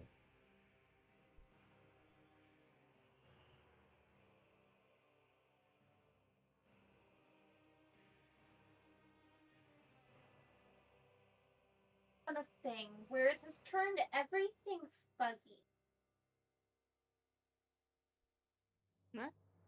You should go get your eyes checked. No, like all of the characters and names and everything in the map is fuzzy. Look fine. Hit But F5. everything- the minute that I hit Summon Soul of the Forest is when it happened. Oh, that's very weird. Hit F5 to just refresh the I page. don't know, because everything across the top and like all of the bar of the side are just fine. Is anybody else's fuzzy? Because mine all look fine on my side. Fine. Mine's good. Huh. Yeah, I don't know what it could be.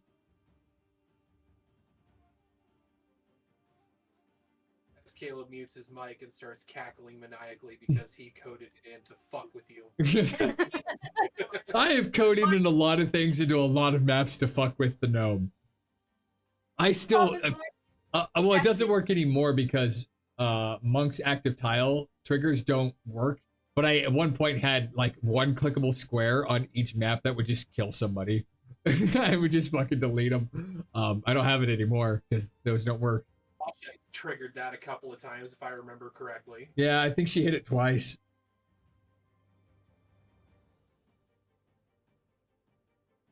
Will say, weirdly enough, in reloading, it has now kicked my combat tracker and everything to the other side of my screen, which is odd. Because it's now on the left, and I don't think I like that. But anyways, Summon Soul of my Forest with my bonus action. I am then going to go ahead and use my wild shape. Within my brain. No, I feel that. Oh, you ended up turning into a brown bear that apparently I don't have a fucking icon for. Go fucking me. Look at me go. Look at that big old die. Look at that big old fucking mystery man icon that just pisses me the fuck off. I spend so much time making things look pretty. Apparently I forgot the wild shapes. Oh well. It'll get the job done for now. Also, the Snuggles boy is passed the flying fuck out on this chair. He's looking very cute. Okay. I can't show Cat on stream but I can send you a photo in the Discord. Oh, well, you get demonetized. You get No. banned.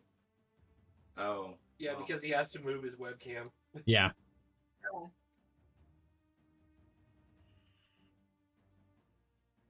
There you go. There is Cat. And then I'm gonna have my centipede attack. Okay, dope. Hang on. I know that you are here. I'm moving you temporarily so I can fucking see where I need to target. And he is going to target with a bite.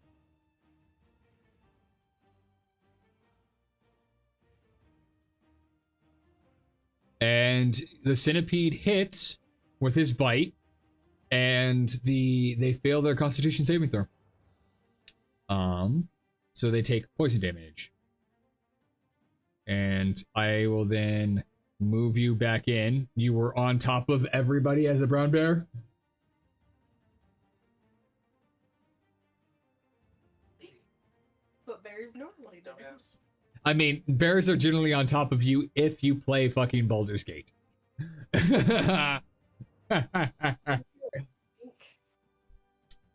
Okay, that will bring us to this party goer. And this party goer sees Amelia. And Amelia, the moment they get in your vicinity, your bow turns into swords. And they're going to multi-attack. and bite your fucking ass. Shit. My ass. Miasma. Sorry, I don't have an inhaler. And they are going to hit, and then they are going to punch you. Oh, you blood-sucking turds! And then they are going to legendary action attempt to charm you. Oh, No. Millie's charmed. Because you are not immune to charm. You are charmed. This is now your best friend in the whole entire world. You will die for them. In fact, on that note, give me 1 second while I update their name to be. You are a should have moved. dwarf vampire. Let me update that token real fast. That is the dwarf vampire is your best fucking friendo in the entire world. And that brings us to Captain Corellius, who is going to keep running after this guy. He can't quite make it. Actually, I didn't want to go that far. I only wanted to go to about there. And he is going to pull out his crossbow, and he is going to start blasting. He's going to miss with the first one. He will miss with the second one. And he will hit with the third for 13 points of damage. Nice. And that is the end of his turn. Okay, this is the start of round 3. This is up to you guys. I'm happy to keep going. I'm having a blast. We haven't got to play my campaign in a while. If you guys want to call it, this would be the spot to call it. If we want to do another round of combat. Sorry, Song, I saw you speaking, but I can't hear you.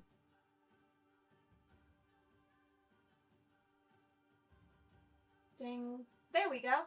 It's okay. I hadn't actually started speaking yet, but I personally am going to have to call it here because Okay. I do have a 40-minute drive home. Yeah, no worries. If you want to call it, I can Jaeger you if that is okay with you, or I can just slumber punch and knock you out.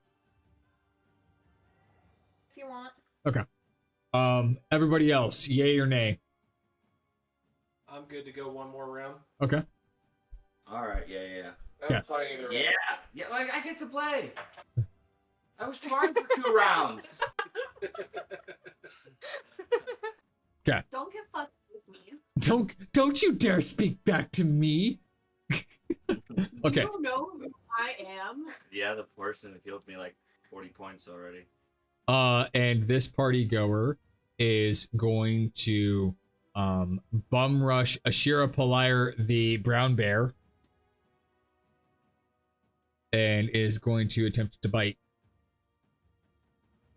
The brown bear, natural 20. Luckily, your brown bear takes the damage, not you. When You are the pet. Yes. This time, actually. There it goes. It loses your wild shape. And you take the extra 7 points of damage. You do pass your Constitution saving throw, but he bites you. You lose your bear form, and then he is also going to punch you. Oh. Also, Sung, I will go through the work and fix all of your versions of wild shape so they have a token. I didn't realize that those were also going to reset.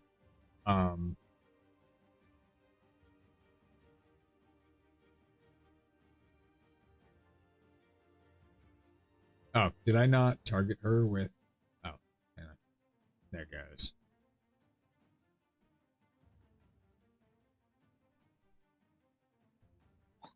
And Ashira, you do finally fail your Constitution save, and you lose your centipede. Your centipede unsummons itself. Okay, and that brings us to Satek. Rinse and repeat. You still have that zombie up there. Shadow ally. Yes. It's basically a carbon copy of me that does everything that I do. Including damage. Saytek, that gnome vampire. That gnome vampire is dead as fuck. I will refund your that gnome vampire got fucking deleted by Layla. She rolled a natural 20 and he couldn't heal because he'd been hit by radiant. So the closest one to you is this one down here. Down there, huh? So you would probably have to bonus action dash. Oh yeah. I will have to bonus action dash, but my shadow ally can go with me, correct? Yes. So because he basically can be placed anywhere within 60 feet of your line of sight. So when you move, I can just place him on the opposite side. So you only have to get to this side. He can go to here. That'll work, because I mean that's going to be 50 feet worth of movement to get me right there. And he goes. Drink. Yeah, I'm mistaken that that vampire was still alive because I don't see a blood splatter. No worries. Let me see if it already used your I'm not seeing any notifications on my side, like any status effects on my side. Yeah. I am flanking and I'm seeing the sanguine scion. Yeah. I think if it doesn't automatically roll sneak attack, just manually roll it for me if you would. Drive home safe, song. So I'm safe. Yep, it did not automatically do it, so I shall just roll the sneak attack. Perfect. I don't know if it's gonna roll it. Yeah, it's not gonna auto roll. That's fine. Roll the 66. Yeah, the 66 for me. Okay, so you did a total of 31. So minus Times 2. Yeah, minus 21 first. Minus 21.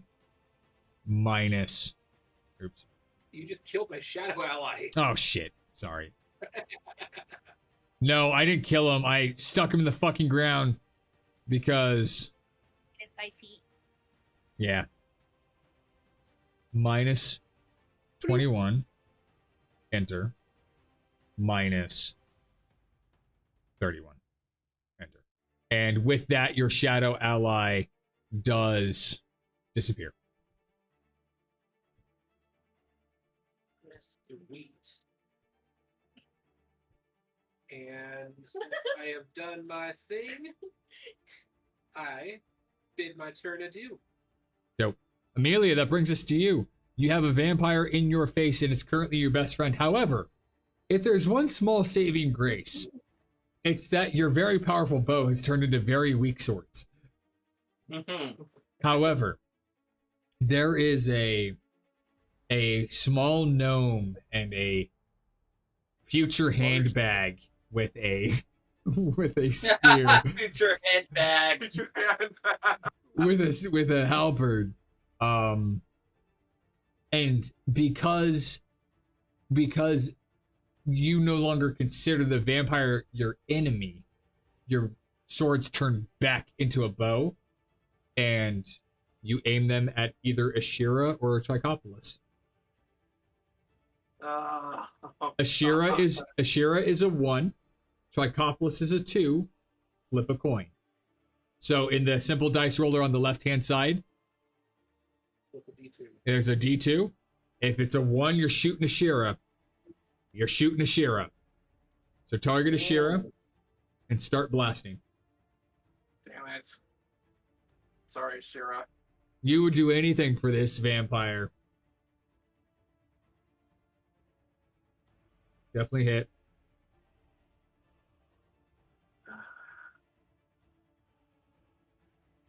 And you definitely hit again. And Ashira gets knocked unconscious. Oh shit! Damn it. Why did it have to charm me? Because you were close. Yeah, because you were close and available. And easy, apparently. Yep. She's unconscious. She's easier now. Oh, God. Did your thing trigger? All right, guess I'll have my turn. It didn't. That's Before I feel even more guilty about this. That brings us to Kassir. And Kassir looks around at the absolute chaos that is going on and goes, "Oh, you've got to be fucking joking me!" And he's gonna run over. And he's gonna target Amelia first.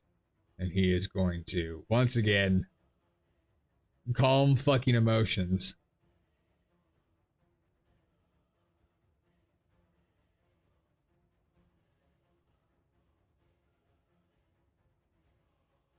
And I need this to not be you, not be you, not be you, not be you.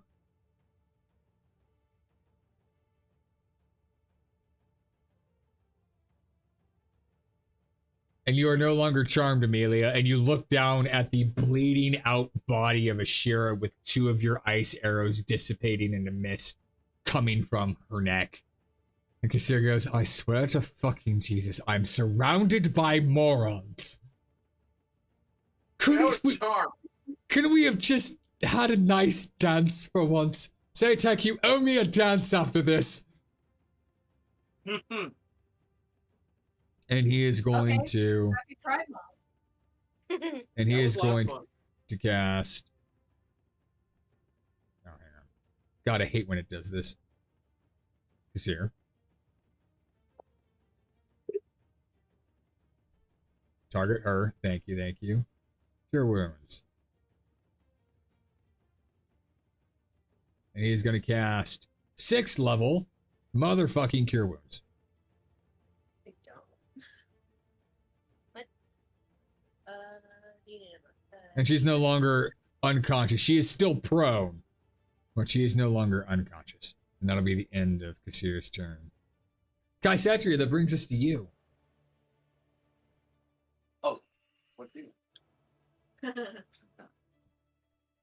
I'm gonna fucking. Oh no, there's 2 of them on her. No, okay.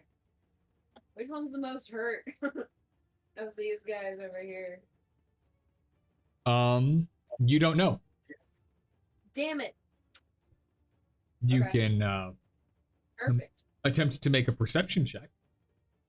But asking the DM which one is most hurt is not letting the dice decide. If you'd like to make a perception check, I will allow you to. Yeah, sure. I'll play your game. I'll play your dang game. Fuck you. Out of 144 total hit points, the one on the left is at 136. The one on the right is at 139. They are both the fucking same. They are the same. They have not been hit at all. One has more scratch, or one more scratch. Well, that's too bad. And also, you. He does pass his dex save. That's fine. He still takes it. No, he doesn't. Not on Sacred Flame. Not all of it? No, No. it takes 0. Oh, damn Yeah. it! Because it's a cantrip. You know It's what? a if they save, they take it. They take none of it. Take your. Take your.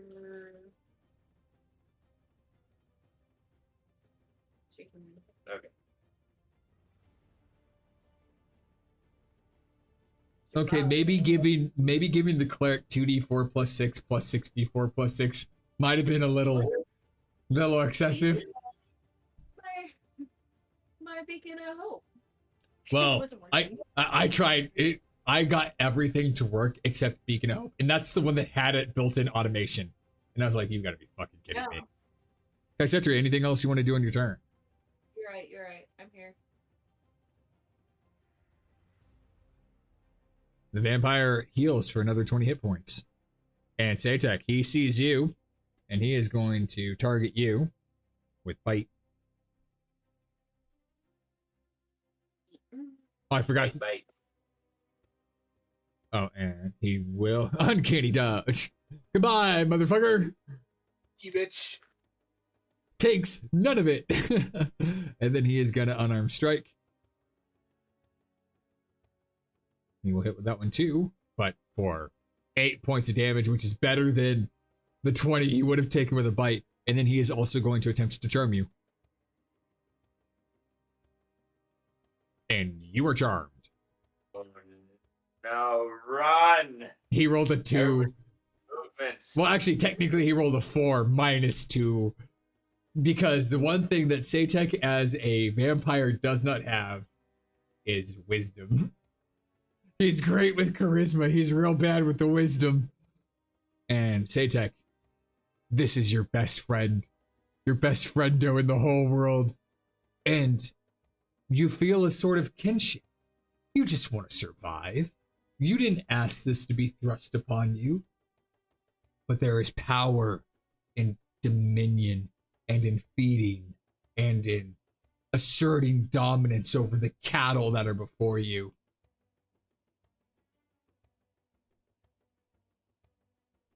And that's going to be the end of that party ghoster. Layla, that brings us to you. Hang on. While I am doing this, I am going to change this one's name to Human Vampire. Gooch up so the fucking thing will pick me up. Oh my god, this is the first time I've heard you clearly all night. Yes, it's because I have to eat the fucking mic.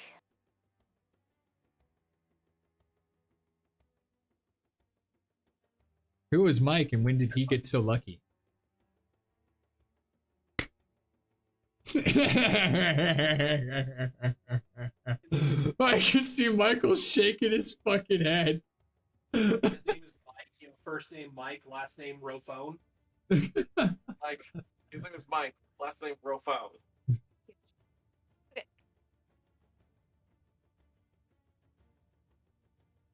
Can I? Oh my god, the controls. Okay, fuck it.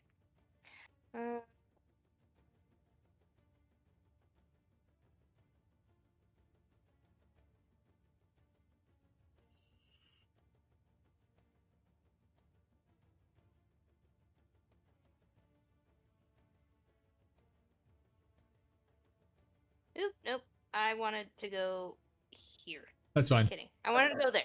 That's fine.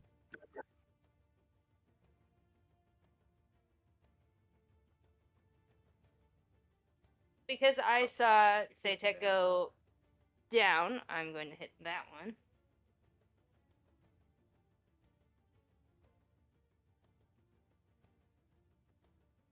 You want him? Yep. Danny DeVeter. Also, they're undead, so Necrotic's going to do fuck all to them. That is correct. They are entirely Pointless. resistant to necrotic damage. Which is pointless to... They are when I resist- spell- Well, they are Okay. resistant to it. They can't. They're not immune. Like elves are resistant to charm, they're not immune to it. That's why he can charm you guys. It's just not worth the spell slot for Hex. Oh, yeah, no.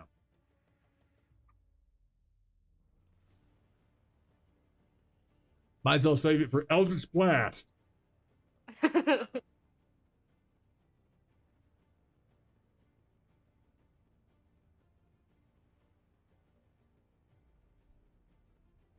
So, anyways, I started blasting.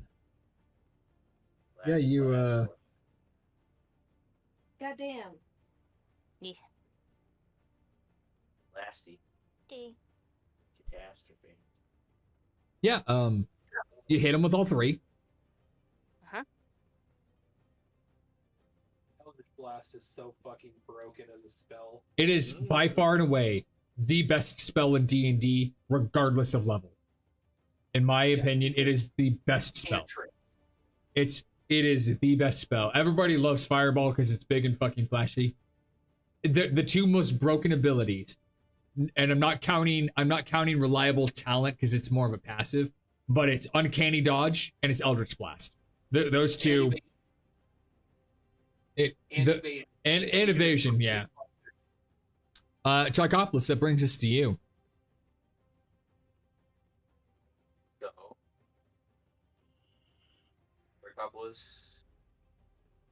lets out a roar, shaking his pole arm, and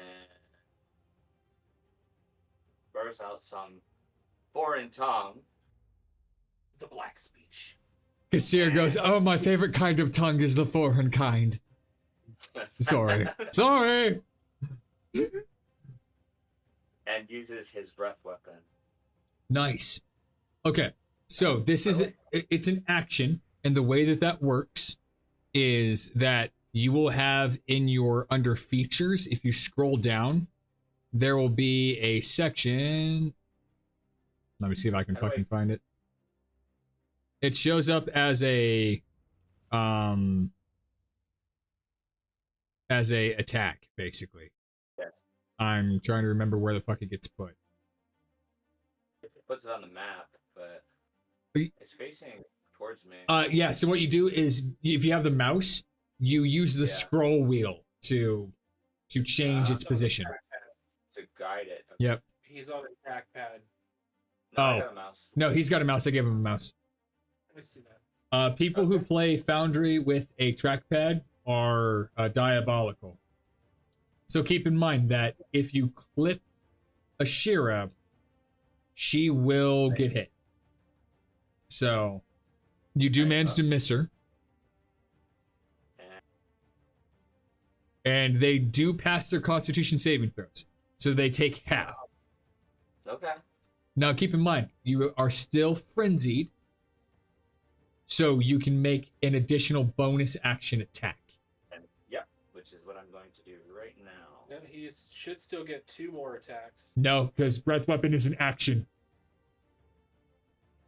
And so you can with a normal barbarian, because you can only do one kind of action. So it's either breath weapon or his 2 melee weapon attacks. So he chose breath weapon as his action. His bonus action would be to use his frenzy. So he bonus action frenzies. Uses bonus action frenzied last turn. Yeah, so but gives him basically another action attack as a bonus action this round. So you get 3. Yes, but what you're not understanding is that it costs. So the misunderstanding is that if he's swinging his weapon, 1 action equals 2 melee weapon attacks. It's not 2 actions, it's 1 action equals 2 melee weapon attacks. Or, in this case, he used an action for his breath weapon. So he burnt his action, so he lost the 2 melee weapon attacks. So he then gets to use a bonus action, swing his melee weapon because of frenzy. So if he does breath weapon, he cannot get 3 attacks in a turn. He can get a breath weapon and a bonus action swing. Frenzy, yeah. Because he burnt his action. It takes the full entire action turn to breath weapon. It's one of the only things that I dislike about things like breath weapon for classes that can multi-attack, is it's really great in theory until you realize it does 2d6 poison damage and burns a whole additional attack for you. So until later levels where it becomes really busted, then it's a little unfortunate.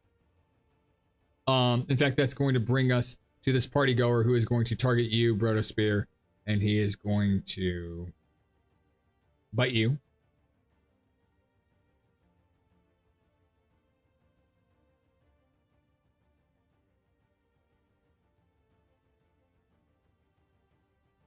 And he is going to miss. And he is going to punchy punch. And this one will hit. That's definitely going to hit. Use my opportunity. Yeah, you can if you want. Polar Master. That'll hit. Yes. Ooh. Nice. Come on, give me something. Nice. Nice. You do take your 8 points of damage, but you smack that, oh wait. Did you Polar Master yourself? Hang on. Hey, what? I think you hit yourself somehow. Let me double check. No, never mind. Never mind. I see it. You hit him. Okay. I was very confused. The 8 damage. Well, the reason why it confused me is that the polearm counted both as 8, and I was like, that's weird. And he's going to end his turn. That is going to bring us to Ashira. Ashira is going to I'm just probably going to heal herself, and then like gaseous form or some shit. Yeah, get out of there. So she is going to bonus action healing word at 5th level.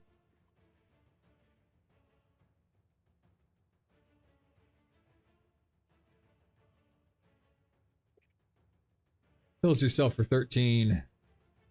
Nice. And then she is going to... Actually, she is going to cast...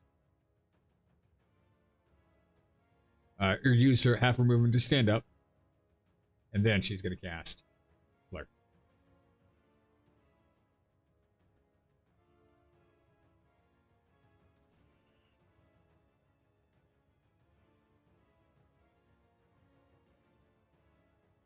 There we go. And that brings us to the dwarf vampire, who is going to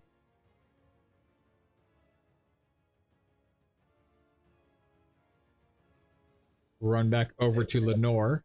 Amelia, if it prompts a attack of opportunity, you do not get it because you're her friend. Forgot that she's so clever. And oh no, wait, actually, you do get it if you wants to take it. Kassir ended your charm. You're no longer charmed. Yeah, I want to get some payback on this asshole. Yeah. Ah, yeah. Kassir ended your charm. Opportunity.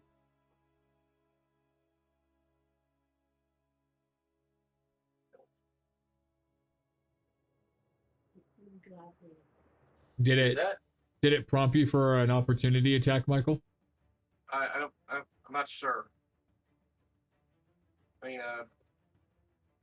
mean, She well, targeting the guy charmed me, but yeah, if when she left, you didn't get an attack of opportunity. Here, let me move her back. And move her back away. okay, Is there not a pop-up for an attack of opportunity? nothing came up. No. It might be because your main weapon is a ranged weapon. But you It should... also, I'm wondering if it's because you dragged her away instead of moving. Yeah, I can try it. Okay, let's go. And I got her targeted. I didn't see anything. Okay, go ahead and just shoot her. You'll get to Alright, shoot her bet. one time.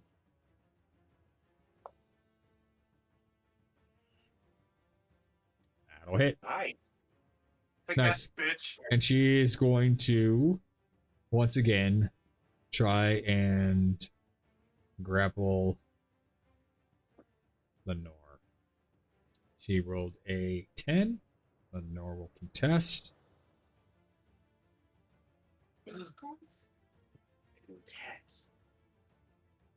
And she will pass with a 15. Amelia, I need you to roll a perception check for me.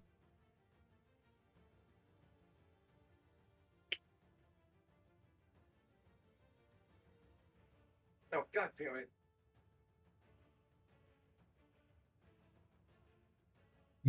Your eyes scan the battlefield after releasing your arrow, and something feels off.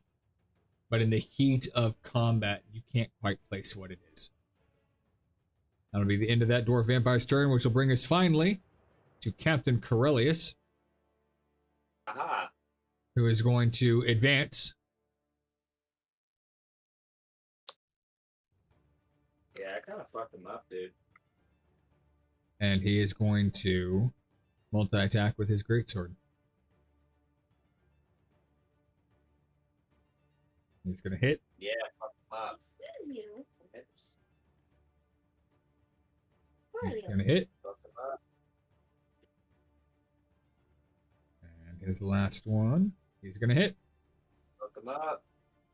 And he swings this mighty greatsword 3 times. And Satek, for whatever reason, the blood fucking boils in you. Watching your best friend, your lifelong comrade, your brother in affliction be attacked by this holier than thou fanatic. ladies and gentlemen, do we want to go ahead and call it here? Yes. Yes, please. Yeah. Yeah. Yeah.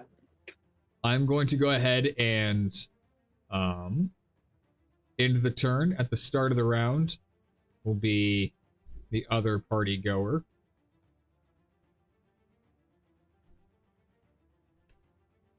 Whew. Thank you all for dressing up and looking wonderfully beautiful. Also, thank you, chat, for hanging out with us.